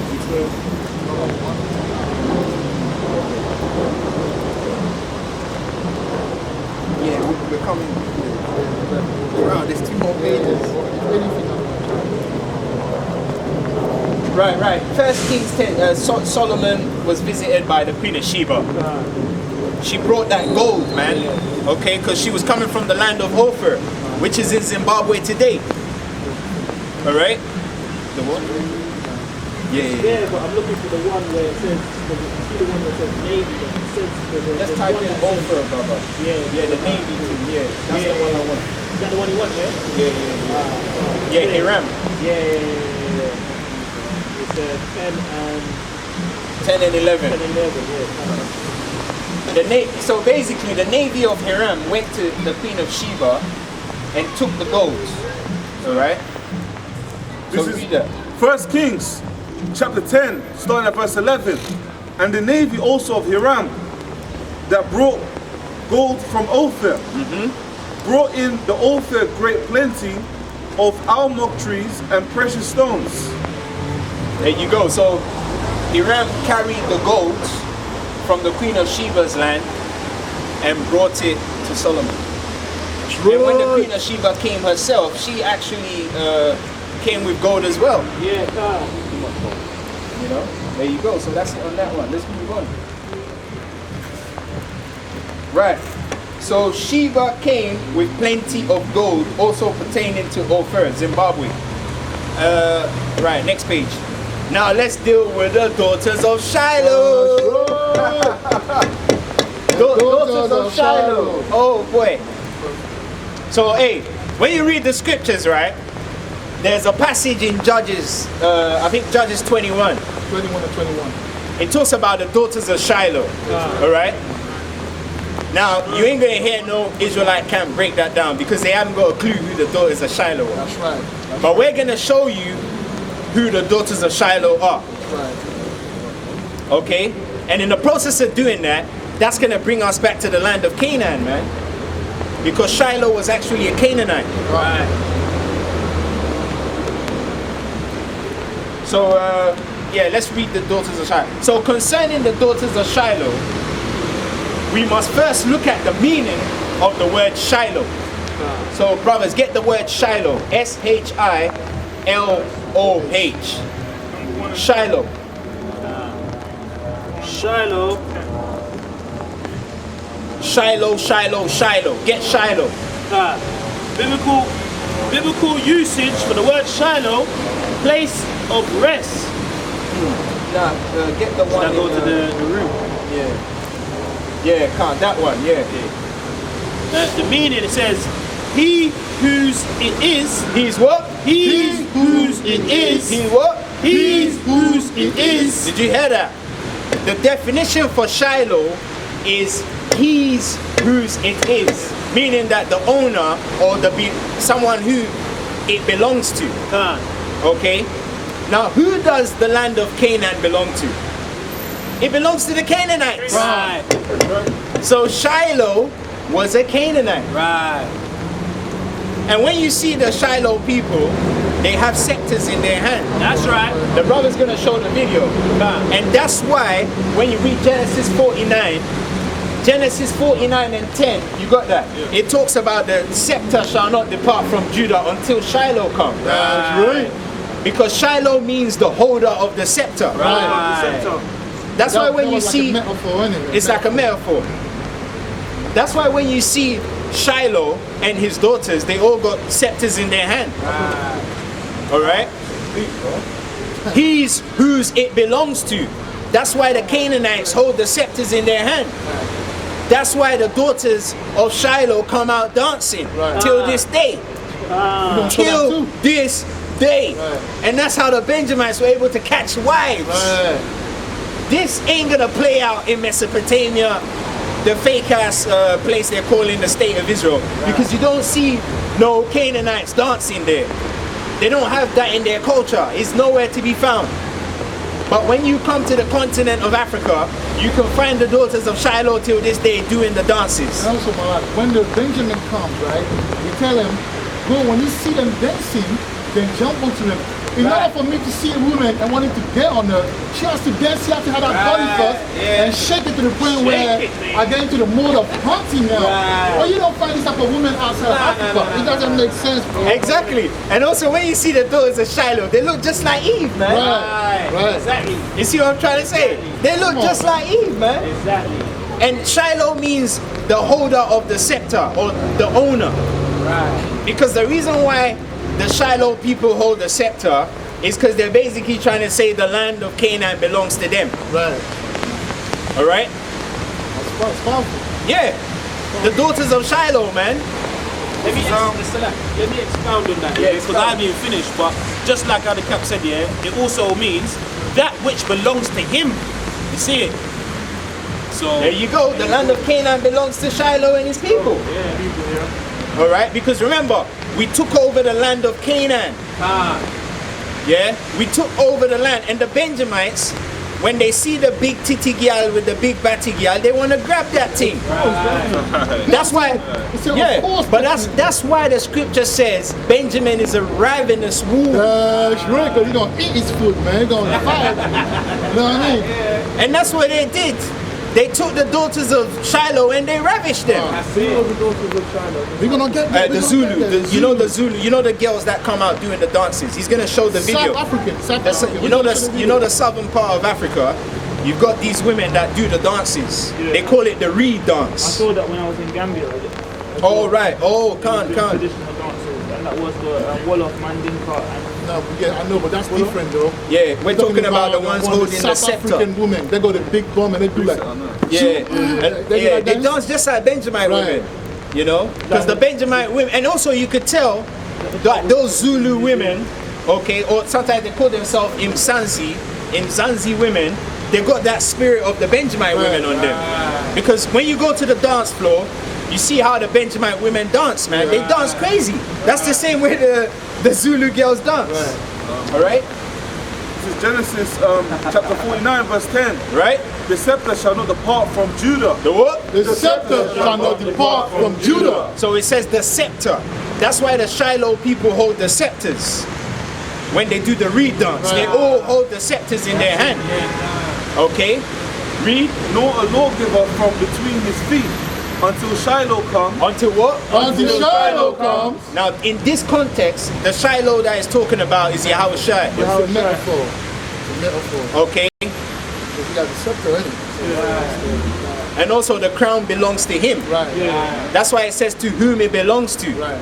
So the term Shiloh is a title to mean the owner of something important. Yep. Because the lord of a house always holds like a staff like that. Right. Like a scepter. He holds that. That's right. That's why when you see the people do the reed dance, they hold something like this, and then they do the dances that they do. And most of the girls, they look nice, man. So the Benjamites will grab them up. You see the perky tits.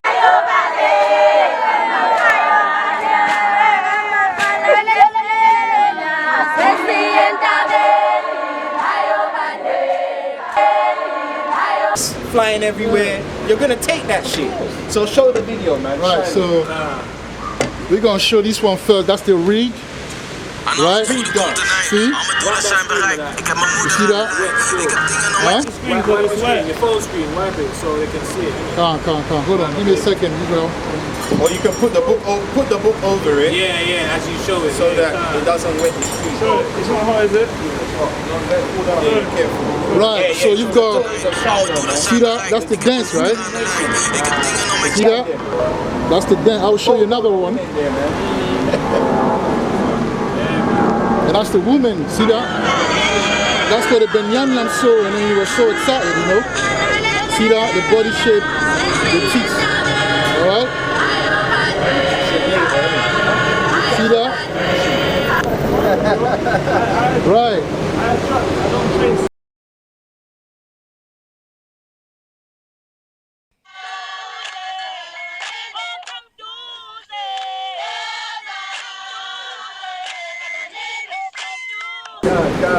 Oh yeah, that's the spirit, man. So yeah. Khan. So the daughters of Shiloh will be the you see those women that do that dance. Now read about the daughters of Shiloh, Judges 21, because it actually said when you see them come out to do the dances, then you should catch your wives. Alright? So Judges 21 and 21. And it reads verbatim. And see and behold, if the daughters of Shiloh come out to dance in the dances, then come ye out of the vineyards and catch you every man his wife. And what? And catch you every man his wife. And what? And catch you every man his wife. Did you hear that? Catch you every man his wife. Why? Because the nation's women were given to us as food for the nation. Right. Because when you see the lions in the Serengeti, they're always lurking around in the bushes waiting for the prey. Right. Because we're hunters, man. We're predators, man. You know? And Benjamin is what? A ravenous wolf. Right. That's why when Benjamin sees a big batty girl, he don't hesitate, man. Right. That's right. He's a sharpshooter. That's right. He's gonna go get that. That's right. That's why you gotta protect. You keep your daughters, man. Yeah, keep them in the No That's a magpie, you know. Yeah, God. Yes, No matter man. the rain. Can. So yeah, so the daughters of Shiloh will be them She Zulu. even does the dance as well. Can. Yeah, read that. And it says, and catch you every man his wife of the daughters of Shiloh, and go to the land of Benjamin. Right, so that's the women that were doing the dances. Right. They come out, they do the dances. Banyamian sees them dancing. Why not, girl? Yes. And then he runs up to the thing, man, and you know. And that's what they're reproducing over there. Yeah. When the woman dancing, when Benjamin goes, smoke his little spliff and watching it and dance with it, and at the end, he takes that and go home with it. It's the same cultural Same thing that yeah. playing over Same and over spirit. again. Yeah, same spirit, man. Same It's right spirit. It's the same thing, man. Yeah. You know, it's the same thing. As they say, All right. nothing new under the sun. Nothing new under the sun, man. You know? And it shows you that the Most High supports us seizing these women, man. You know? Because the Most High is a man of war. Yahweh is his name. That's right. Woo! The Most High is a predator, man. That's right. That's why it says the fear of Yahweh is the beginning of wisdom. And then when you go to Ecclesiasticus, it says the fear of Yahweh is the first step. Right. Because the Most High is a predator, man. That's right. That's why at the throne of Yahweh, the angels are covering themselves with their wings because they're terrified of him. That's right. Because the wings is like their arms using to, you know when you get in the ring and you're blocking the shots? They're blocking themselves from the Most High because they feel like he's about to attack them. They're not covering themselves for any other reason. It's because of the fear that they have, man. That's right. Alright? Because if they come around and they're not afraid of him, then it means he's doing something wrong, so he needs to charge up. Charge up, yeah. So going to the throne of Yahweh is not what you think it is, man. There's not flowers laying around and all of that. Nah, it's not like that. Fire, He's a terrible fire. Fire. It says the Lord is a consuming fire. That's right. Alright? But anyway, let's carry on, man. So that's the daughters of Shiloh. So concerning the daughters of Shiloh, we must first look at the word Shiloh. He's whose it is, that belongs to him. In other words, the owners of the land of Canaan. Okay? Or a nation. Hey, and it's funny, when you go to South Africa, who do you see there? You see Esau there. Right. And every time they do movies about the Lion King, they always do it about South Africa. Right. Hey, ni mama. Right. One more thing I can see, in South Africa, all the curses are reversing back to Esau. Can't. And also, even when they done the Black Panther movie, they would use South African accents. Yeah, that's right. They Wakanda and all of that. Yeah, and you saw the.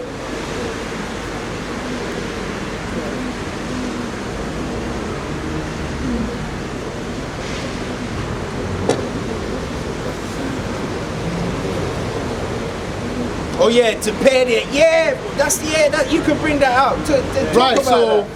So regarding the daughters of Shiloh, right? If you notice, they always have like short hair. Now when you go into Deuteronomy 21, I believe 12 when he says, someone get that? When he says that, you know, if you go to war and you conquer the woman, you shave the head. Yeah, That right there is a sign. That means that a lot of the time when we went to war or whatever, those are the type of women that we took. So if you look, and that's a woman, that's the reason why a woman got a big party behind them, because they took after the daughter of Shiloh. Someone bring that precept so we can. Hey, and also that shows you that you Israelite women that don't want to get with us, we can just destroy all of you and start again with the daughters of Shiloh. Right. Because there's so many of them, and they look just like you, if not better. The only thing they don't have that you have is the spirit of an Israelite. Right. Like basically the way Eve will talk to you sometimes will turn you on, because they're a bit more bland. They need to be taught. But you are naturally, you got the Jake gene in you, so you know it makes you more comely. That's the only thing, by conversation alone. But they can be trained, okay? That's what I'm trying to say. So you Eves that are proud out there, daughters of Shiloh will take your job, man. Right, this is Deuteronomy chapter 21 verse 11. And seest among the captives of beautiful women. Right. And see us what? And seest among the captives of beautiful women. Right. And hast a desire unto her, that thou wouldest have her to thy wife. God. Right. Then thou shalt bring her home to thine house. Right. And she shall shave her head. And she shall what? And she shall shave her head. And her head. And pare her nails. Right. Did you hear that? So that's what's going on. So basically, that's why, that's why you see the South African women, for the most part, culturally, they've got short hair. That's the sign right there to show you that in the past, those are the type of women we used to ravish. Hence the reason why the Most High would tell the Benjamin to go and get them. Right. Therefore applying Deuteronomy 21:12, man. So it's all in the spirit. It's right there, bro. Just have to see it. Just have to see it. Well said, man. Right. And also notice they had reeds in their hand. Right. Read. Because if you watch some of the dancing videos that the daughters of Shiloh do, you see they got reeds in their hand. Right. Let me When you go to the Red Sea, the Red Sea is not even the Red Sea, man. It's actually the Sea of Reeds. That's right. So why are the daughters of Shiloh holding reeds in their hand? No one has explained that yet. But they'll tell you they're Hamites, but they can't explain why they're holding the reeds. Right. So yeah, let's carry on reading. So Genesis 49 verse 10, scepter is synonymous with Shiloh. Right. None other than the Zulu nation of southern Africa, which comprises of several Nzamzi tribes, have this distinctive scepter holding showcase. Also, the young virgins come out in dances holding the scepters or reeds in their hands. Which lines up with the story of the daughters of Shiloh, Judges 21 verse 20. Also, the dance is commonly known as the reed dance. Why is it called the reed dance? Right, which puts the sea we crossed into perspective. The Red Sea. The Red Sea is actually the Sea of Reeds. It's not the Red Sea. Okay, and that dance can only be found in the continent of Africa, namely the southern part of the land. So explain that. So how is the daughters of Shiloh thing gonna play out in the state of Israel today? Don't make sense. How's it gonna play out there? He ain't even got the scenery to play out there. Because they ain't even got no reeds and rushes there. So where are the daughters of Shiloh gonna get the reeds from? That's right. Because the Red Sea is actually the Sea of Reeds, man. The reason why they call it the Red Sea is because the Most High turned the rivers of Egypt into blood. So when we was crossing, we crossed a bloody sea. That's why they call it the Red Sea. He turned it red into blood, innit? Because what? The nation was being birthed when we crossed the ocean. Break that down, Malak. And that's how a woman gives birth. That's right. So the Most High opened up Egypt, which is the womb, and then we passed through the sea, which was the child being birthed. The water, The water birth. Water, bro. And also, they Yeah, they call it when the woman's water breaks. Right, and that's the prelude as well of the covenant that was made with him. Right. Because when you have a covenant woman that's a virgin, what comes out? Blood. Blood. Right. So that's the, you see Blood and water. Blood and Blood water. and- That's why he turned the waters to blood. Exactly. And the water splitting itself is like the woman's legs. The woman's legs splitting open. And what did he use to split the legs open? The rod. Right. Hey. That's right. Yo, you That's can't get right. around this, man. Yeah, because that stuff in Moses' hand was the rod, isn't it? Right. It was the rod of correction. Rod And he correction. smote the waters and it split open. And the baby came true, man. Right, that's it, man. That's why they're called the children of Israel. Right. That's when the nation was birthed, man. Right. That's why they were murmuring and complaining, because that's what children do. They Right. murmur. Yeah. They moan, they Yeah. cry. Yeah. Oh. Yeah. They're always crying. Yeah. And the virgin has blood as well. You know? That's what Yeah, the virgin as well has blood. Yeah, can. So that was the birth of the nation, man. That's right. All right. So this thing stems deeper, man. And that water body they crossed, it had papyrus reeds in there, man. That's right. Where they're calling the Red Sea today, that ain't got no papyrus reeds in there. So that's another fabricated lie. And if you actually look into it, it used to be called the Eritrean Sea. It wasn't even called the Red Sea. They changed that recently, man, just to fit that lie. In addition to the Suez Canal that they created. Yeah. Man-made. So these guys, they've been doing a lot of shit, man. But anyway, let's carry on. So, right, where we at? The Red Sea is actually a series, and the dance can be found. Right, concerning the color of the dust of the ground. Now let's deal with the dust of the ground. This is also going to be another ching ching ching. Right. So concerning the dust of the ground in Western Africa, okay, or even in Africa in general, when you read Genesis, the Hebrew word for Adam is Adama, which is derived from Genesis chapter 2 verse 19. Well, brothers get Genesis 2 and 19. Genesis chapter 2 verse 19, the Hebrew word in Genesis 2 and 19 for Adam is Adama. Right. And that is the same word for Edom. And Edom means red. Why is Edom and Adam the same word? We're going to explain that. Right, this is Genesis chapter 2 verse 19. Read up. And out of the ground the Lord Yahweh formed every beast of the field and every fowl of the air, and brought them unto Adam. And brought them unto who? And brought them unto Adam. Right. Now, show them that the Hebrew word for Adam is Adama. They can't even read the Hebrew, man. Because these guys are lazy. No, but it's there. It's Adama. We're going to show Adama. Yeah. With, Yeah, because the brothers were teaching, they're lazy, man. Actually, They don't learn Show them. the Lashawana Kodesh. Yeah, look. They're lazy. You show. I've got two here. Yeah, no, it's the same thing. It's just got a ha at the end. But it's the same thing. It's also Adama. Yeah. Show them, Malak, if you want. Yeah. So basically, this is the ground. Remember, Adam was taken from the ground. Adama. Adama. That's right. Right, Adama. Ground, land. Ground. So Adam, ground, and Edom are the same word. Now they're gonna use that to say, oh, that shows you Adam was an Edomite. No, la'a. Edom means red. Right. But when you go in the Lashawana Kodasha, the word for Edom is Adama as well. Right. Now the reason why Adam, ground, and Edom are the same word is because the dust of the ground in Africa is red. That's right. Show them. Hold on, I need to find him, Malak. It's the orange. It's right.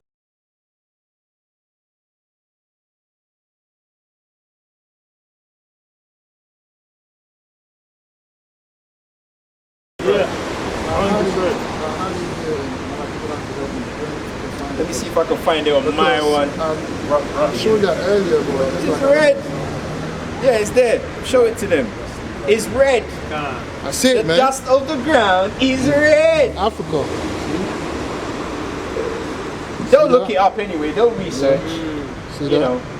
Everyone's got I'll put phones now. that in the video as well. I'll put it in If they're truly with I'll put that in the edit. It's red. I'll put that in the edit as well. It's red, man. So it's got nothing to do with Esau being Adam. Right. Delete that from your brain. And that further proves to you, because the soil in the state of Israel is not red. Nah. So life never began there or anywhere near there. Alright? That's how Africa is shown. It's the map. See, it's all red ground, man. See? I'm gonna boost up real quick. Yeah, it's all red ground. Yeah, I know. I'm gonna boost up real quick. Stand a little bit back. Yeah, man. Right, so check this out, yeah. Concerning the dust of the ground, Adam, which is derived from Genesis 2:19, the ground, it says this same word is the exact one used to describe Esau as Edom, which means red. Genesis 25:30. Okay, this is when Esau was first called red. Because remember, Esau means wasted away is he. Right. Esau got called red because of the food he was eating.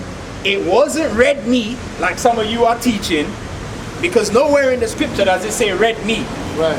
It actually tells you that it was lentils, which Right. goes back to beans. And when you actually look up in West Africa, there's a food in Ghana called red. Red, yeah. And that red goes back to why he's called Esau. Right. So that also shows you that that story played out in West Africa. Can't. For those of you that are still confused, man. Alright? Yeah, so Genesis 25:30, read that. Because Esau came back and he was hungry, man. He needed some food. Right. And Jacob was making that red. What they call red in Ghana. Red. That's why they nicknamed him Red. Right. Edom. It's there. You can't get around it. This is right there, Genesis. man. Genesis chapter 25 verse 30. And Esau said to Jacob, feed me, I pray thee, with the same red pottage, With the same what? With the same red pottage. Right? for I am faint. Therefore was his name called Edom. Therefore what? Therefore was his name called Edom. Right, so he got nicknamed Edom because of that red pottage. Now carry on reading, because it tells you what the pottage had in it. It didn't say nothing about red meat, man. Come on. It ain't got nothing to do with red meat. Probably got. Yeah, no, it's not. They said the food wasn't cooked properly. It had blood in it, but it was nothing to do with that. Yeah, That's why you gotta study to show yourself approved. Can't. I'll go to 34. Then Jacob gave Esau bread and pottage of lentils, Of what? Of lentils. Of what? Of lentils. Of what? Of lentils. Notice it didn't say meat. It said Right. lentils. That's right. And when you really delve into it, the lentils is talking about beans. Right. Beans. Ah. That beans that they make in West Africa with the palm oil. Yeah. They call it red. That's what it's called. It's called red. Actually, type in red and show it to them. Show it to them, yeah, That's can't. right. To them. Come on. Of lentils. And he what? He despised. Come on. Then Jacob gave Esau bread and pottage of lentils, and he did eat and drink, Right? and rose up, Right? and went his way. There you go. Right, let me Thus show you. Esau despised his birthright. That's what? Thus Esau despised his birthright. Oh, there you go. So he sold his birthright for cheap. Now, you want to look into the word lentils, because lentils actually tells you that it's a poor man's food. That's Now, right. red is a poor man's food in West Africa, Yeah. because anyone can afford it. Anyone can buy the red thing. It's cheap, man. Yeah. So he sold his birthright for cheap, Come on. and he's mad about it. So it says the red. One of the signature dishes of Africa, red get its name from cowpeas cooked in red palm oil tomatoes. Yeah, Want something else? yeah. Now you gotta show it. Red. See that? That's Red, the dishes from Red. done with peas. So red. So that's where the red comes from. The red. That's why he's called Edom. Because Edom is red. Yeah, that's what he means.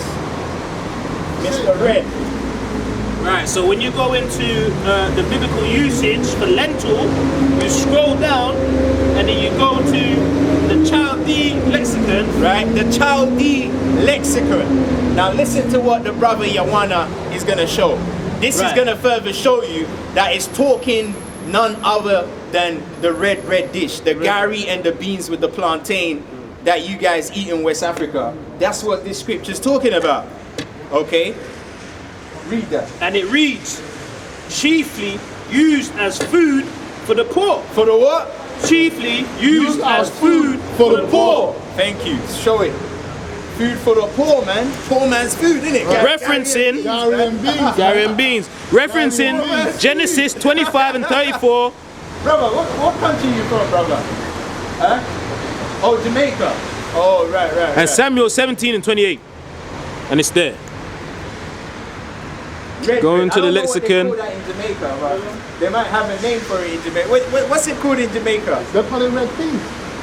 What do you call it? What do you call it? Red peas. Oh, right. Yeah. But you know they got some that look redder than that. Yeah. This one looks a bit. It looks a bit dark, a bit but it's simmered proper down. red. But the one thing is red. Yeah. Red pottage. That's what I'm saying. Red stew. Count, red. Right, so described was taken. Yeah, one that looks really red. You know, like a red one. Red. Stew that please, yeah. Red stew. Red, that's it. Yeah, but they'll figure it out. Let's carry on. We got much to go through. Right, so Genesis 25 and 30. So we've seen why Esau is called Edom. It said same word used to describe Adam, who was taken from the ground. Could only mean one thing: the dust of the ground in the promised land. Okay, is also reddish in color. Right, so Genesis 25, 29 to 34 talks about the lentils, the beans, right? Also, concerning the pottage, it was stated that the pottage was red, hence his name being called red or Edom. Right. The Strong's definition also refers to the food as boiled Right. and lentils, aside its classification as a poor man's food. That's right.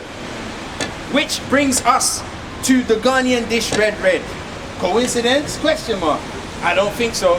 Red is also one of the cheapest meals in the continent, and this shows Esau sold his birthright for cheap. For nothing, because it meant nothing to him. He despised it.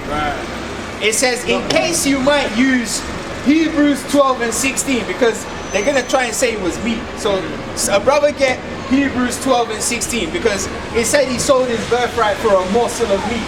So they might say, oh, you see, brother, it's a red meat. That one as well. Go to it. Let's get it. We're going to dispatch that. There's going to be no room to scoff. No room. Hebrews 12 and 16. Read that. And it reads, lest there be any fornicator or profane person as Esau, who for one morsel of meat, You for what? Who for one morsel of meat, You for what?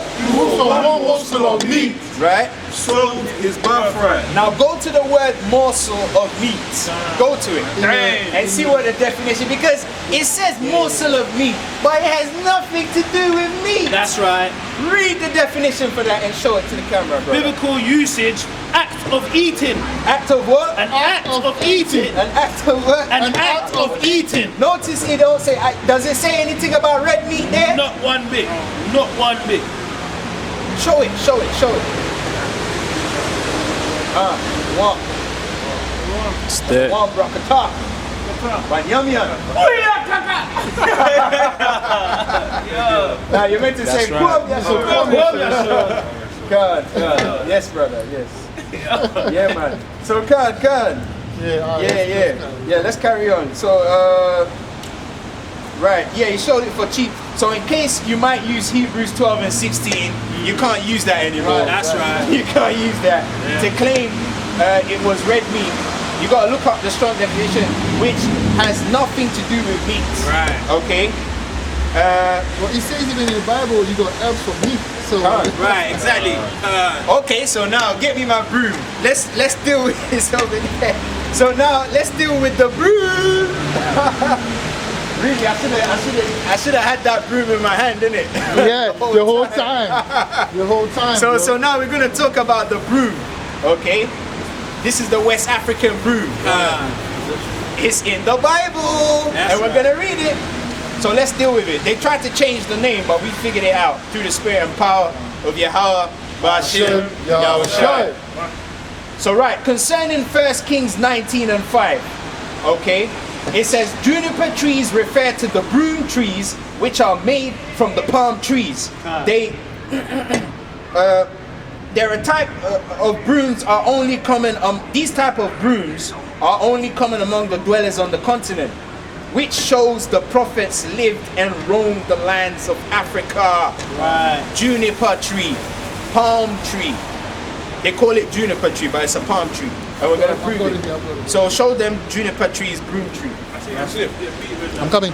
Yeah, people get beat with this as well. You beat the devil out of you, innit? So you got a juniper tree, which is a broom plant. Broom plant. Yeah, man. Remember that, broom They plant. whip man with that thing, man. Yeah, juniper. You see, it says broom tree, innit? Broom. We say broom plant. Broom plant. Broom tree. Broom plant, yeah. And also the brooms are made from the palm trees. Only plant that you can use to make broom palm tree. The palm tree, that's it. There you go. So that juniper tree was talking about the palm tree. The one that they used to make the brooms that you guys sweep with in West Africa, right? They don't use this in the state of Israel. I've never seen a guy in the state of Israel with this. Never. Okay. Exactly, that's how you know, man. Yeah, it must be. Right, so it says the dwellers on the continent showed the prophets roamed the land of Africa. Also concerning the palm trees, the reason the people used palm branches to welcome Yahweh Shai is because it is a spiritual broom tree which sanctifies a pathway. Why is it that when Yahweh Shai came into Jerusalem, they took the broom trees and they were sweeping the ground with it? They were sweeping the ground, yeah. They were using this, and we're gonna prove it. Get Matthew 21 verse 8. Matthew 21 verse 8. Yeah, man. Matthew 21 verse 8. The juniper tree, the palm tree. Okay. This is Matthew 21 and verse 8, and it reads verbatim. And a very great multitude spread their garments in the way. Right. So like they're giving him a red carpet treatment. Right. Same people turn around and say crucify him. So you gotta watch our people when they're praising you. Right. Because we've had brothers praise us before. Oh, brother, you got the spirit on you. Oh, yes, brother. Oh, the Most High is with you. But yet they turn around. I don't believe what you're teaching, What you're teaching is wrong, I know more than you, I've got the truth, You ain't got the truth, But yet you learn Abagada Hawazaka from us. But now you think you know more than we do. You know? Others cut down branches from the trees. Hey, wait. Others what? Others cut down branches from the trees. Did you hear that? They cut down the branches from the palm trees. Because this is what they used to make the broom. And strawed them in the way. Wait. And what? And strawed them in the way. Doesn't this look like straws? Right. So they were using this to sweep the road, man. Right. You can't get around that. I ain't seen a single person, okay, in the fake ass Middle East hold this in his hand. Show me one person with this. Never. Just one person with this. You're not gonna find it, man. Anyway, carry on, Malak. They strawed it. They strawed them in the way. Right? And the multitude that went before and that followed cried, saying, Hosanna to the Son of David. Did you hear that? Hosanna to the Son of David. So that kills that virgin birth doctrine. Because some brothers are still teaching that bullshit, man. Come on. How can he be a son of David if the Most High impregnated Mary? That's mad. That is crazy. And wouldn't that be committing adultery? Exactly, right. So you're saying that the Most High impregnated another man's wife. That's pretty much what you're saying. That's blasphemous business, bro. Blasphemous business, bro. Right. That's right. That's right. That's right. Yeah, that's right. Yeah, I know. Yeah, come on. The palm trees, yeah. Right, so let's get John chapter 12, verse 12 as well to 13. That will show you that they actually use the palm trees to make the brooms. That's the precept for Matthew 21 and 8. Alright? So bring that out. Precept that. Yeah, John 21, John chapter 12, verse 12 to 13. Oh, is it? Yeah, anyone can do that. This is John 12, verse 12, and it's read verbatim. On the next day, much people that were come to the feast, when they heard that Jesus was coming to Jerusalem, took branches of palm trees. Took what? Took branches of palm trees. Right? And went forth to meet him, and cried, Hosanna! Blessed is the King of Israel that cometh in the name of the Lord. There you go. So they had this, man. Right. And they were sweeping the way. They were sweeping the way. Because this is used to sweep the ground to clear the way, man, for the king. Right. Alright? Malak, that tree also leaves marks on the floor. You know, like Like patterns. Yeah, exactly. Yeah, that's true. So yeah, anyway, let's carry on. Right? So palm branches for the brooms. Hence the celebrations by the Christians called Palm Sunday. Right, yeah, that's true. Also, palm products are prominent among the dates on the west coast. Right. Palm wine, palm oil, palm nut soup. You don't find none of that in I've never heard one of the Yiddish guys say that he's gonna go and drink palm wine. Never. You're gonna have some palm soup or something. Or some palm soup. Impossible. If anything, the palm actually burns their skin. So they tried to ban it. They actually tried to ban the palms because the palm burns their skin, man. That's a fact. It burns their skin. You know the ones that lack pigmentation. The palm oil actually burns their skin. When they drink it. If it touches their skin, they get irritated by it. Yeah. Exactly, there you go. Yeah, they banned it, innit? I was looking for it. They have to disallow it. Come on. Oh, let's carry on now. Okay, so now, concerning the wives of the patriarchs. Right. So now we're gonna deal with some of the wives of the fathers. Let's see what kind of wives they had. Because a lot of people keep forgetting that the land of Canaan is actually in Africa, and most of the wives of the forefathers were African. Right. So now let's get Judah's wife. Genesis 38 verse 2. Get that. Let's deal with Judah. Because Judah was all up in them Canaanite women, boys. What? This is Genesis 38 and verse 2. And it reads, and Judah saw there a daughter of a certain Canaanite. Of a certain what? Of a certain Canaanite. Of a certain what? Of a certain Canaanite. Whose name was Shua. And he took her and went in unto her. Oh, so Judah took a Canaanite, but you're saying you're too good for the Canaanite women. But Judah, you know, the head tribe, Judah, took a Canaanite woman, but you guys are saying the Canaanite women, they, you know, even Judah took a Canaanite woman, man. When you go to South Africa, your neck is gonna fall off your head. Right. It's the land of, what do they call it? Sexual lust. That's why there's a lot of Reubenites down there, man. Because Reuben is the one that likes stuff like that. So he's out there, you know, using his blessing. Right. And they love him out there, you know. Because he's representing for the 12 tribes. Yeah, they even have a series on YouTube where the South African woman is telling you how to deal with the men from Congo. And she goes into all the details. I'm thinking, wow, that's spiritual because we just spoken about it. Reubenite. There you go. So they've been putting work out there, man, and that's it. That's the spirit. And you gotta be a Reubenite to deal with them. Yeah. You see how they move and how they dance. You can't handle that, man. If you're average, you can't handle that. You gotta have that.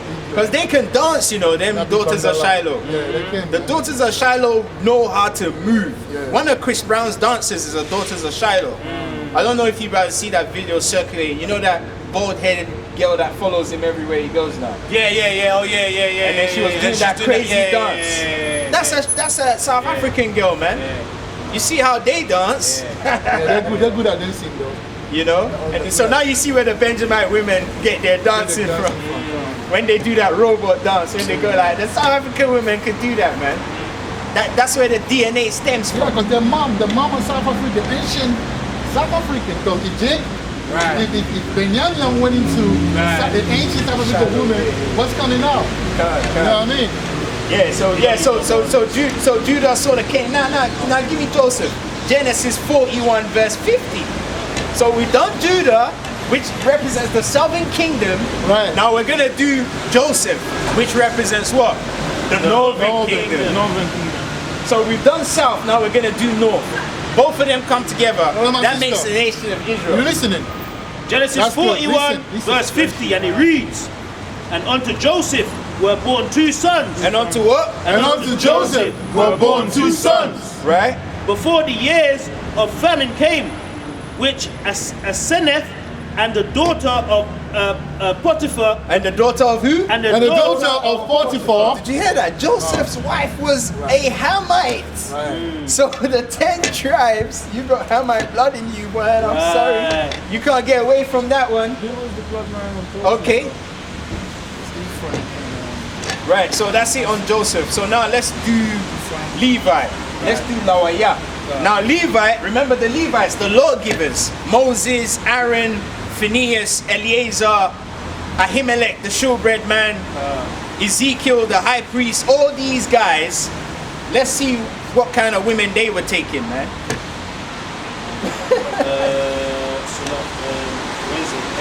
Exodus 6 and 25. 6 and 25. That's the spirit, you know. She looked like a South. Anyways. 6 and 25. Read that. And it says, this is Exodus 6 and 25.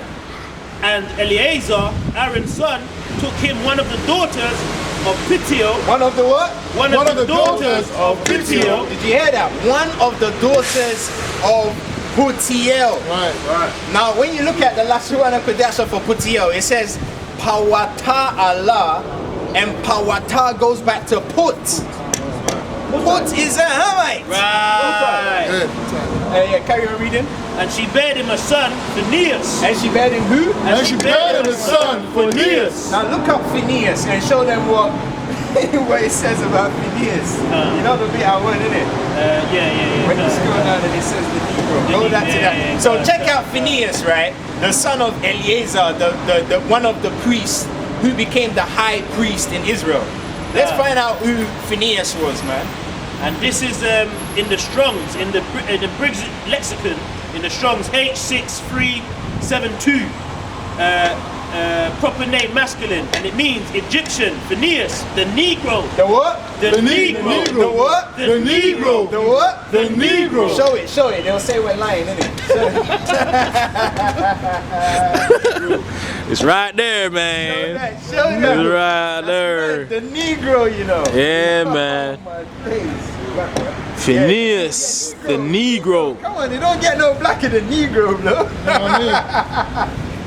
Because you know they say, the Zondervan Bible Dictionary says, not the Negros. Right. So there you go. He's a Negro.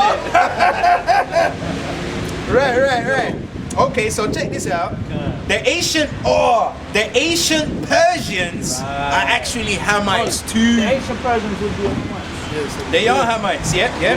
They're Hamites too. So that means that place they're calling Persia is also fake. Yeah, It's fake. But hey, but we gotta prove it, brothers.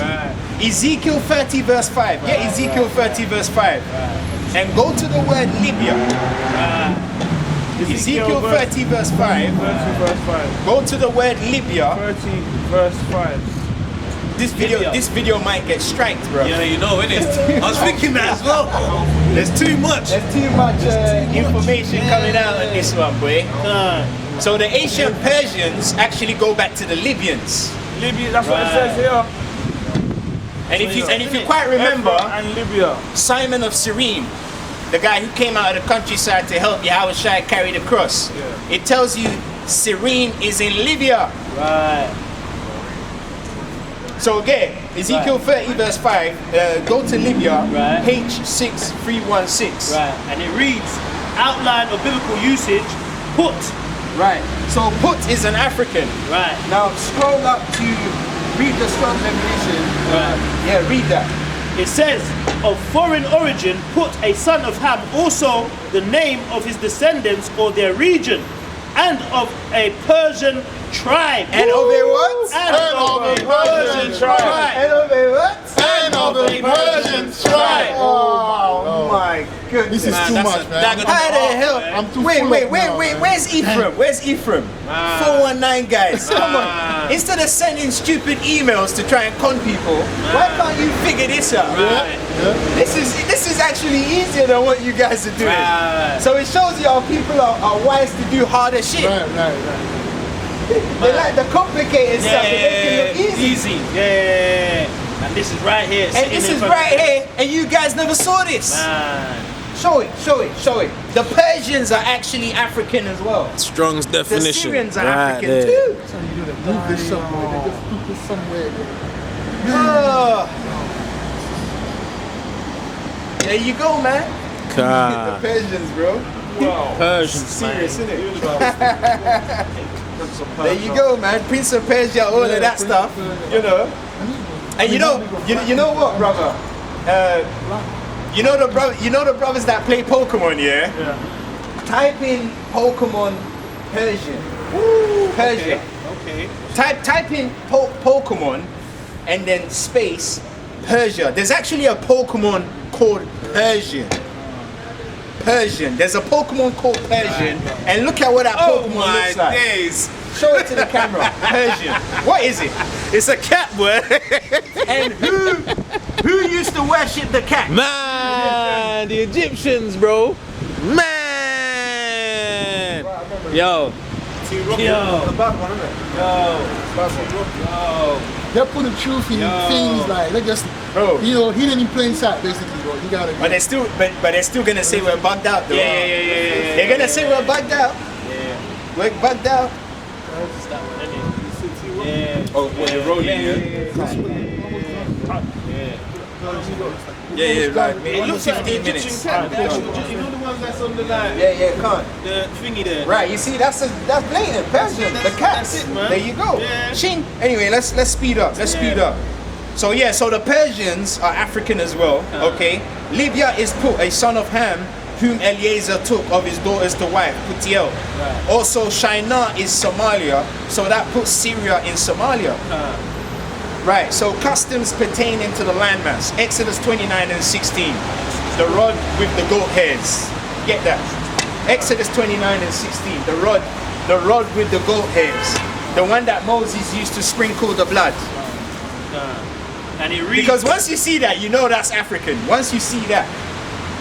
And it reads, Exodus 29 and 16, and thou shalt slay the ram, and thou shalt take his blood, and sprinkle it round about. And do what? And sprinkle it round about. Did you hear that? He should sprinkle it round about. So what do they use to sprinkle? Is the goat hairs on the rod. Can you see that thing she's holding? That's what the sprinkler is. So show that. It's a sprinkler. Only Africans are known to hold that shit. See that? That's the sprinkler that the woman is holding, the Nigerian woman. See that? That's the sprinkler. Can't make this up. Yeah, man, it's heavy, man. Can't make this up. And a lot of times you see the Levites in West Africa, they have that thing as well. The Levites in West Africa, they have that thing as well. The sprinkler. Yeah, because how else are you gonna sprinkle the blood? You touch the blood and then you sprinkle it, you flash it. You go like that. Yeah. You can't. I think when you're plastering as well, you put the brush inside the water. Yeah, you can flick it. Yeah, same thing. There you go. So it's the flicker, the flicky thing. We'll call it the flicky And thing. the Roman Catholics have that little one where they sprinkle the so-called holy water or people. Yeah, exactly. The flicky Roman, thing, man. so that come from us as well. That's us, bro. That's a West African culture. The flicky thing. Odogu.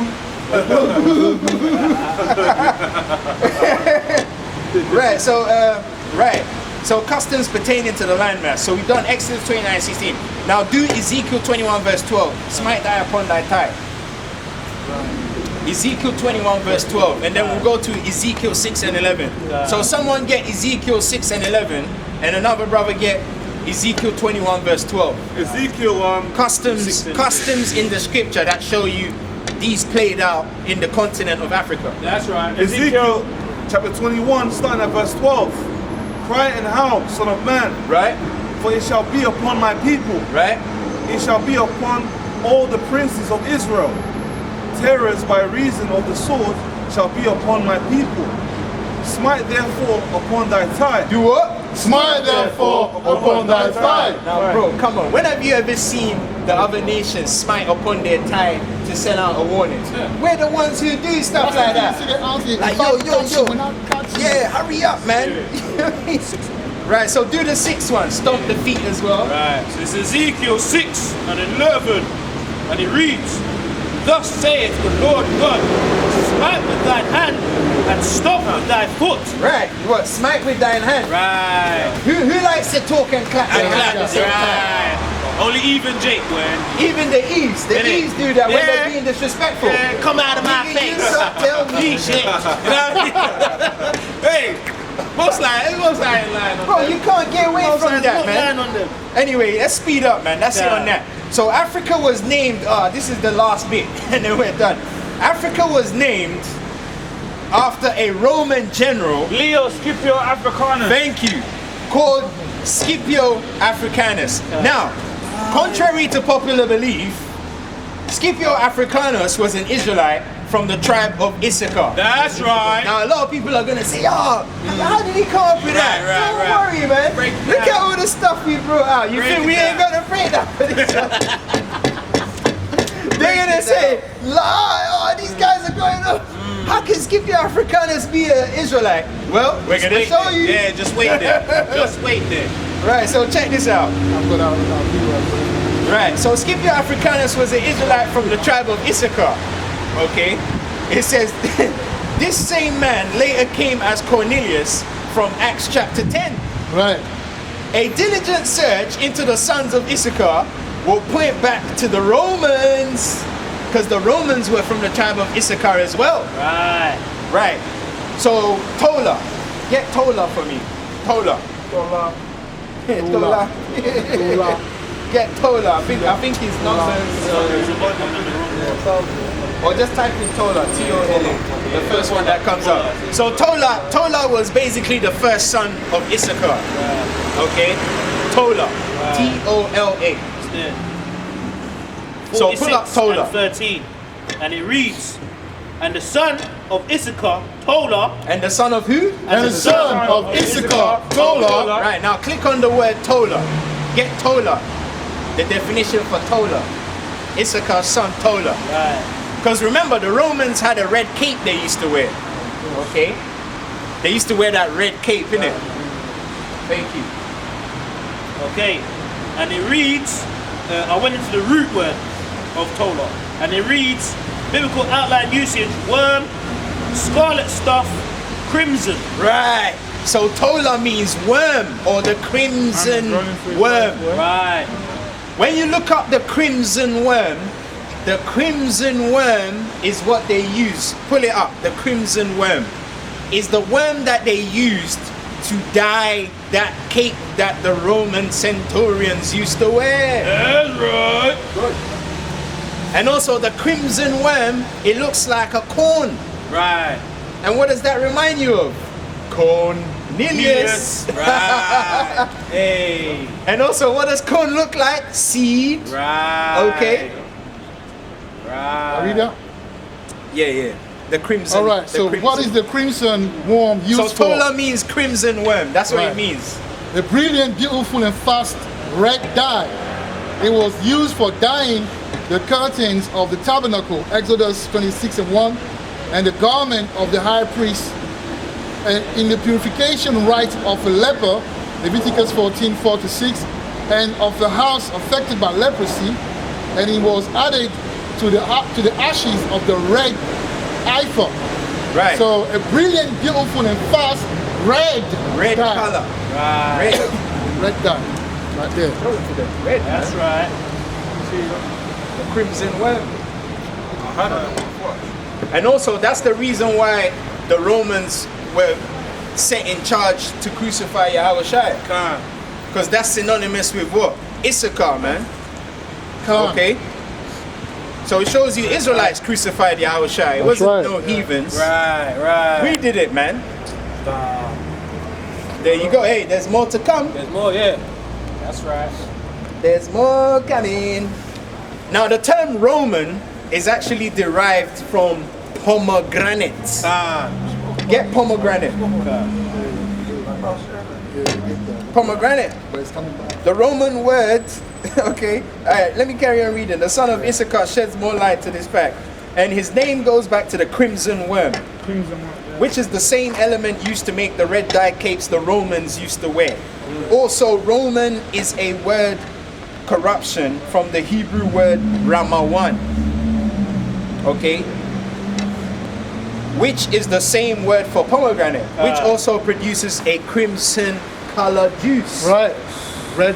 And when you have a pomegranate, it's what? It's a fruit full of seeds. And that seeds goes back to Cornelius. When you eat pomegranate. And Scipio, right? And Scipio Africanus was also called Cornelius. Anyone here been in the army? Yes. I served with you at Vindabana. You can help me. Whatever comes out of these gates, we've got a better chance of survival if we work together. Do you understand? If we stay together, we survive. Pleased to bring you the Legionnaires of Scipio Africanus!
You see this? You see the signs? And the continent was named after him.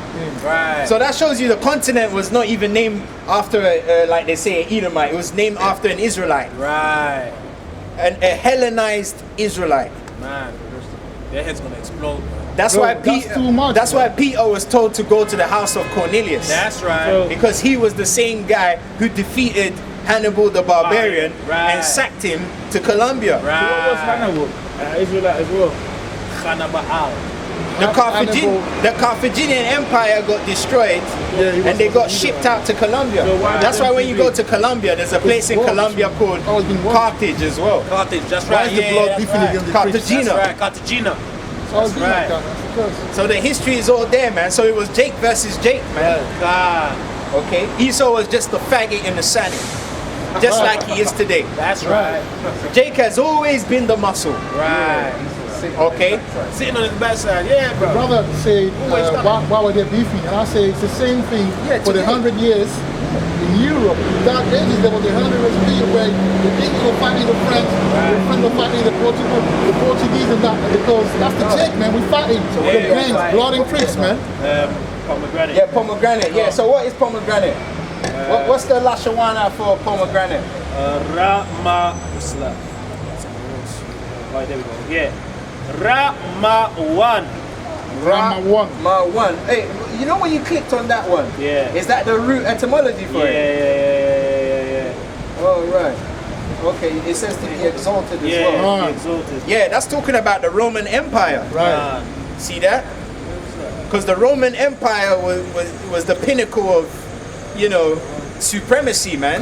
That's when we ruled Europe for 1,000 years. That's right. And also get Pua, P-U-A. P-U-A, one of the sons of Issachar. 1400, right? 1400? The 1400. It goes back So to the Scipio, Dark Ages. yeah, the Dark Ages, yeah. So Scipio Africanus was an Israelite from the tribe of Issachar. Leo Scipio. So the continent Africa was actually named after a Jake. But Africa was called Akuba land. No, Africa used to be called Ethiopia, isn't it? Google it. It was called Akuba land. That's Google though. It's this is 25 and 23. Slap. This is numbers 26 and 23. And it says, of the sons of Issachar, after their families, of Tola, the family of the Tolites, of Pua, the family of the Punites. The family of the Punites. Now the term Punite goes back to Punic, Right. or Punic. The war and the war that Scipio Africanus had with Hannibal was called the Punic War. That's right. And it goes back to Issachar. Right. Pull it up, the Punic War. Right. And Punic is actually a term which goes back to Punica, which goes back to pomegranate. That's right. Wow. Now go to Pua. Go to Pua. Yeah, go into Pua actually means read about the Punic Wars, innit? Okay. And you can show it to the camera. So the Punic War goes back to Punite, Pua, one of the sons of Issachar, man. That's where Cornelius and Scipio Africanus came from. All right? So the Romans ain't who you think they are, man. There's a whole book in the Bible called Romans, but yet the Romans were not Israelites. Come on, man. How does that even... It's kind of like saying there's a book in the Bible called Ruth, but Ruth was a Moabite.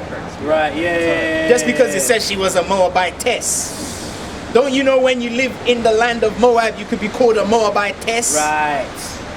Or you could be an Israelite that, what do you call it?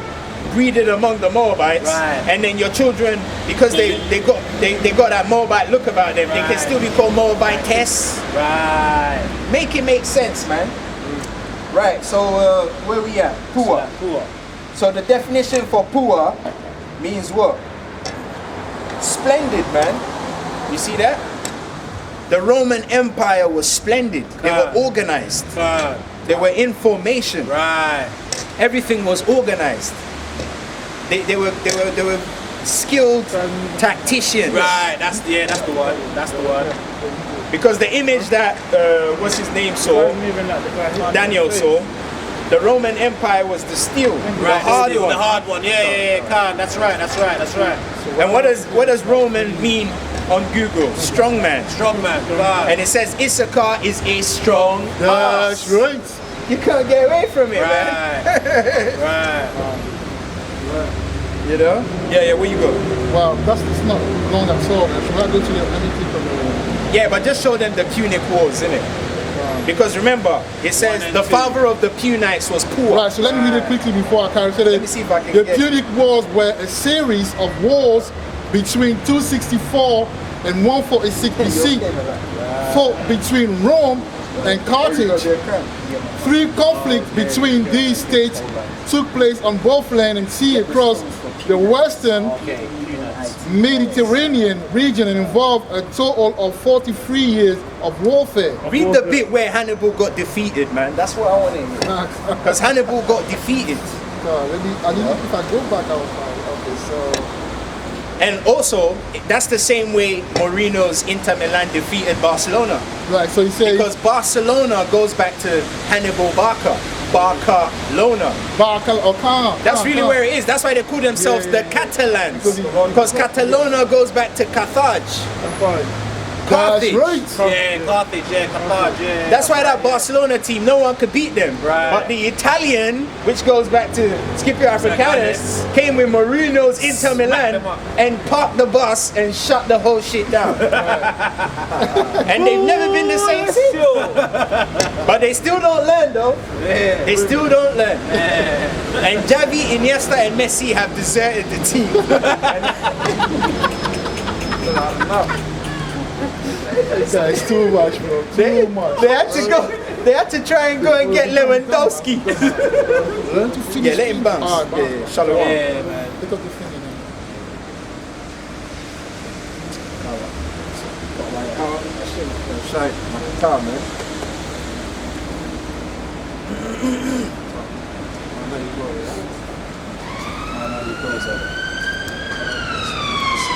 Yeah, man. So hey, you know, because that Barcelona goes back to Barca, isn't it? Because Hannibal took over Spain, didn't he? So Barcelona, Barca, Hannibal, Barca. Because you know when you watch Gladiator, right? Yeah. But who did Scipio Africanus go up against? He went up against is it Marcus Aurelius? No. The other guy. Maximus. It's Fabius Maximus, isn't it? Yeah, Maximus. His name was Maximus. But notice it says Maximus was from Spain. Right, yeah, oh yeah. And he was going up against the legionnaires of Scipio. Africanus. Wait, And who did they choose? That video. And who the legionnaires of Scipio Africanus? Who did they use to play them as well? That's the joke. Because when you go to that Gladiator, the movie.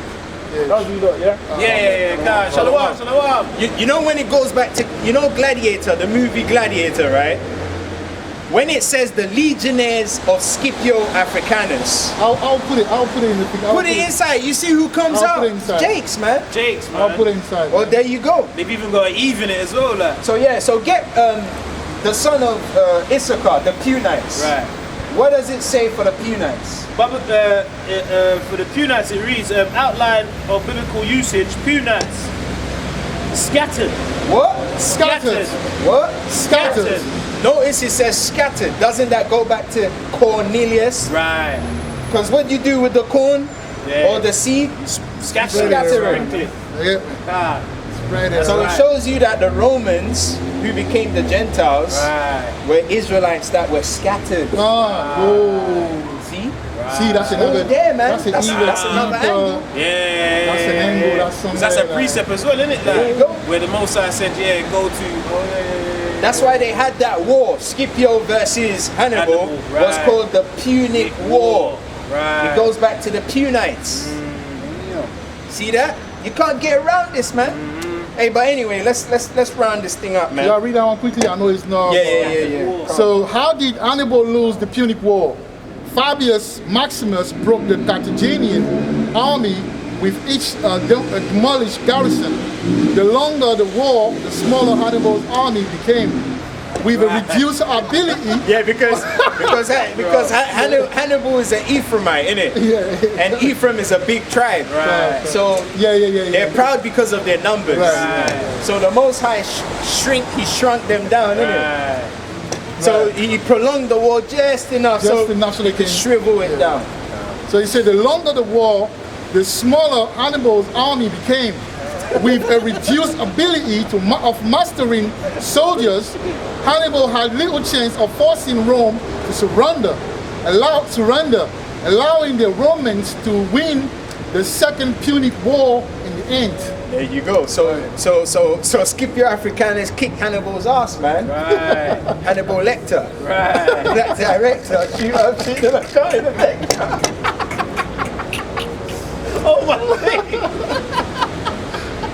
Yeah, that's gigs, isn't it? Gigs. You know, gigs are tiny boots. Hannibal Lecter. Black director. Shoot up shit that I cut in the Vectra. Right. So yeah, man, Hannibal lost that war, man. He shouldn't have been coming up against Issachar and his trained and strong Romans. That's right. And you know, it says the Romans were on a plant-based diet as well. So they weren't playing no games, man. You know, Ephraim was eating all that foddy probably. Yeah. The Romans didn't need that much food, man. Once they eat their greens, they could go on a campaign for months, man. That's right. How do you think they were able to subdue the whole Europe? Right. Because of their discipline. Because Issachar is a tribe you can rely on, man. They get things done. Ephraim likes to sing and dance and we need to enjoy life and all that madness. They don't want to get the job done before they enjoy life. They want to enjoy life while getting the job done. And half the time, when you try and do that, things don't come out the way it's supposed to be. Right. They just don't have the discipline, man. You know? But anyway, the rest of the tribes will be disciplined for you. Right, so Numbers 26 verse 23. Pua, the father of the Punites, goes back to Punica. Type in Punica, look up Punica, Punica, which also ties into the battle Scipio Africanus had with Hannibal, the Punite Wars, of which he was victorious. Also, a look at the movie Gladiator shows you the legionnaires of Scipio Africanus were African. You know, they were dark-skinned people with leopard-skin prints on. That's it. So this will be the last point I'll make. When you go to Nigeria, okay, there's a city in Nigeria called Ibo Ora. Ibo Ora is an indication that the spirit of Jacob and Esau saga lingers around the Western Africa. So I'll let Nakaba. Have you got your phone? Have you got internet? Oh, you ain't got internet. What do you want? Ibo Ora. You get it. Ibo Ora. Because when you look, there's a city in Nigeria, yeah? It's known as the City of Twins. Right. It's the twin city capital of the world. What does that remind you of? Ephraim. Jacob. Also, it reminds you of Jacob and Esau. They were twins, isn't it? Right. Because remember, Joseph inherited Jacob. It tells you that in 1 Chronicles, chapter 5. Ibora. I-G-B-O-O-R-A.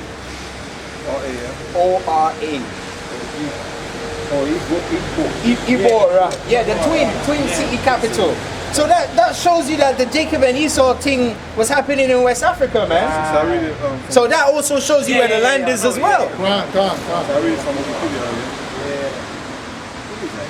I want the bit where it says the twin city. Look, just go to Google and type in twin city.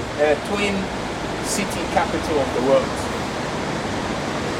Right, let me read this. The twin city of Nigeria, Ibora, is an indication that the spirit of Jacob and Esau saga lingers around Western Africa till this day. Since Nigeria is overrun by Joseph or Ephraim, because remember, Joseph became Ephraim, who became two tribes. Because remember, Joseph became two tribes again. Right. See, so that spirit of splitting into two, it just keeps carrying on. It says the northern tribe, It says this is by Google, by the way. It says with the highest concentration of twins in Nigeria, Ibo Ora is the West African nation self-proclaimed twin capital. It's not self-proclaimed. It's actually the twin capital city of the world. I think I had it up. I said Ibo Ora is the twin capital of the world.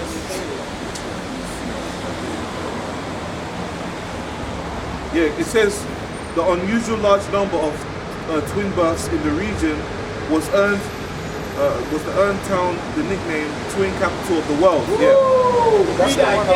Read that again aloud. Read that again. The unusual large number of twin births in the region was earned the town nicknamed the twin capital of the world. The twin what? The twin capital of the world. The what? The twin capital of the world. There you go, man. You can't get around it. It says you can't find that in Syria. You can't find that in the state of Israel.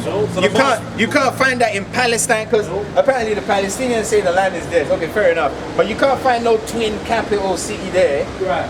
So why are all these twins being found in southwestern Nigeria? That's where the Yorubas are as well. And Yoruba go back to Ephraim, who is Joseph, because Joseph became 2 tribes. That's right. It says this phenomenon of a large number of twin births is not unique to Igbo or Ra.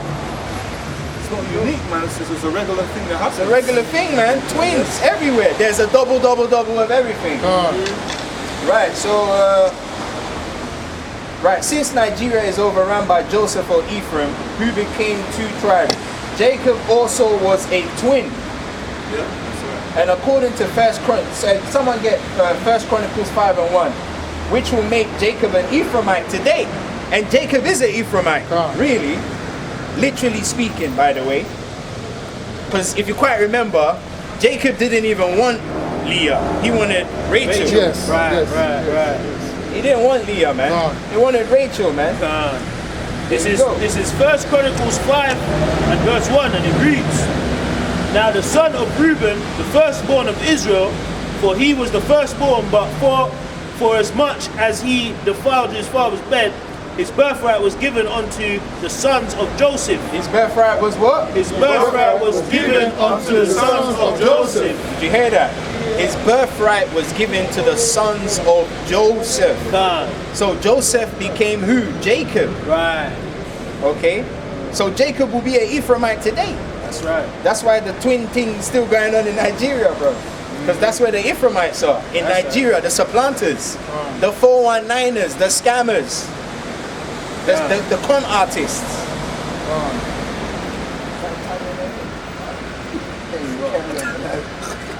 Carry on. It says, his birthright was given unto his sons of Joseph, the son of Israel, and the genealogy is not to be reckoned after the birthright. I want the one about Judah as well. What did he say about this? Judah prevailed above his brethren. Verse 2. For Judah prevailed above his brethren. For what? For Judah prevailed above his brethren. For what? For Judah prevailed above his brethren. Yeah, just so the Ephraimites don't think they're meant to be in charge. Oh, okay, God, yeah. They do get that mistake, isn't it? Because they do that all the time. They're all the time. You know, they think they're meant to be in charge, isn't it? But they're not supposed to be in charge. Nah, they're not in charge of nothing. You know, Ephraim is under Judah. Ephraim is meant to be following Judah. Ephraim is not going to go anywhere without Judah. Right. That's a fact. No. In terms of like Jacob wanted Ephraim or Joseph to be his inheritor son, but the Most High chose Judah. Because where did the Messiah come from? Did he not come from the tribe of Judah?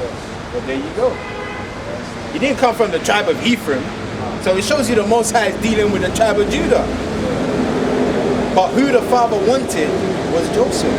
Because that's why he called Benjamin Banyamin, the son of my right side. Meaning this is the son that I wanted. You know? So read that one. He chose not the Oh, you know that precept you do? Read that and we'll close out, innit? But did she have a tag on her leg? Yeah, she's probably beating man up, you know? She will set you up and everything.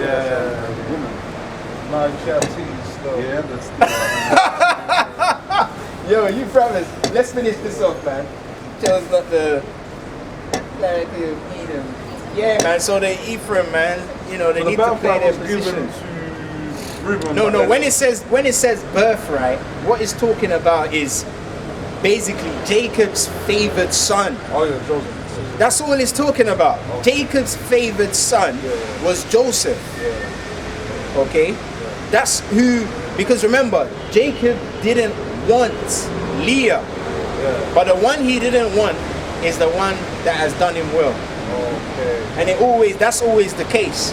The women that you're sexually attracted to are the ones who have all the rebellious and stupid sons. The women that are not so good on the eye, they're the ones who have all the sons that come and do marvelous things in the earth. Highest one, isn't it? That's why you always have to go be balanced when you're picking women. The ones that look too good, make them concubines, man. The ones that are what do you call it? Average or whatever. Average, but have a good personality, know how to keep a house. You build a dynasty with those ones. That's how you do it, and that's how the nation gets good. Because all of the top athletes you see, their mums are not Instagram models, but they're stupid. They go for Instagram models, and their legacy diminishes. You gotta remember where you came from. You go for the same woman that reminds you of your mum. Humble, meek, a sister. Yeah, that's how you build a nation, man. But these guys are picking all these Instagram models. What have the Instagram models brought to the table? Nothing. They just come and just take your shit, and then you end up in court and you lose half your wealth, and you want to be mad at the world.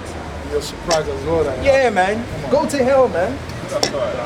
Well, you can't find it. No, I found it still. Yeah, read it. Last precept. This is Psalm 78.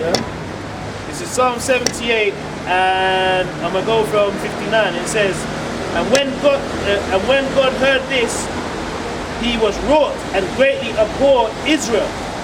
Let me jump down, and it says, and this is 67. Moreover, he refused the tabernacle of Joseph. He what? He refused the tabernacle of Joseph. What? He refused the tabernacle of Joseph. Yeah, because remember, Jacob wanted to give the birthright to Joseph. But the Most High refused that which Jacob wanted. The same way he wanted to take Rachel, the Most High refused Rachel and gave him Leah. Right. So what we pick is not what the Most High wants. That's right. There you go. And chose not the tribe of Ephraim. And what? And chose not the tribe of Ephraim. And what? And chose not the tribe of Ephraim. Yeah, show it to the camera. I ain't finished. Let me go 68. Now show that bit. Oh, okay, and read the rest out.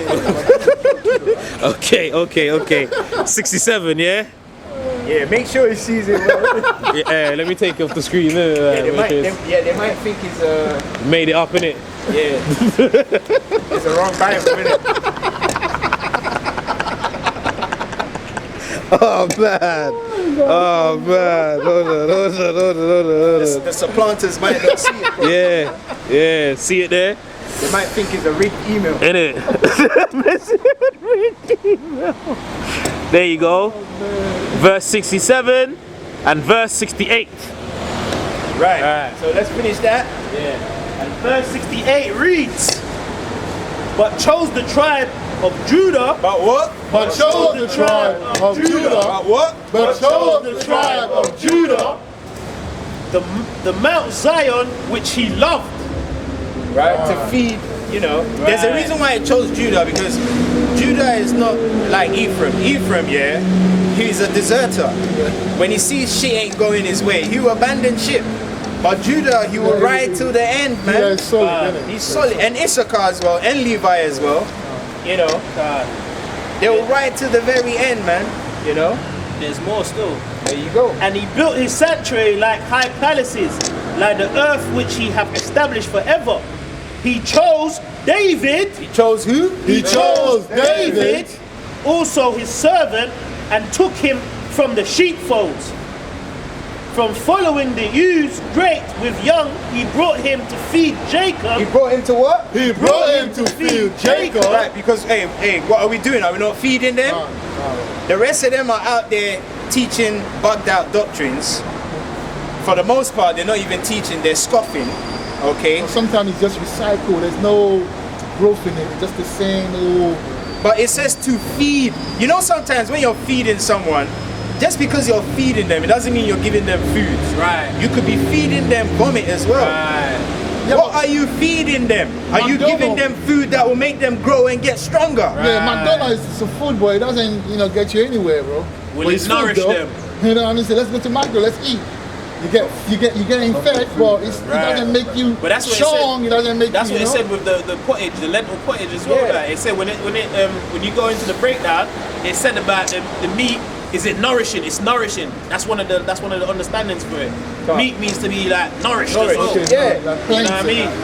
They're feeding our people with GMO, man. Right. That's what you're doing. That's why the Most High brought the Tabernacle of David to feed Jacob, man, so he can grow.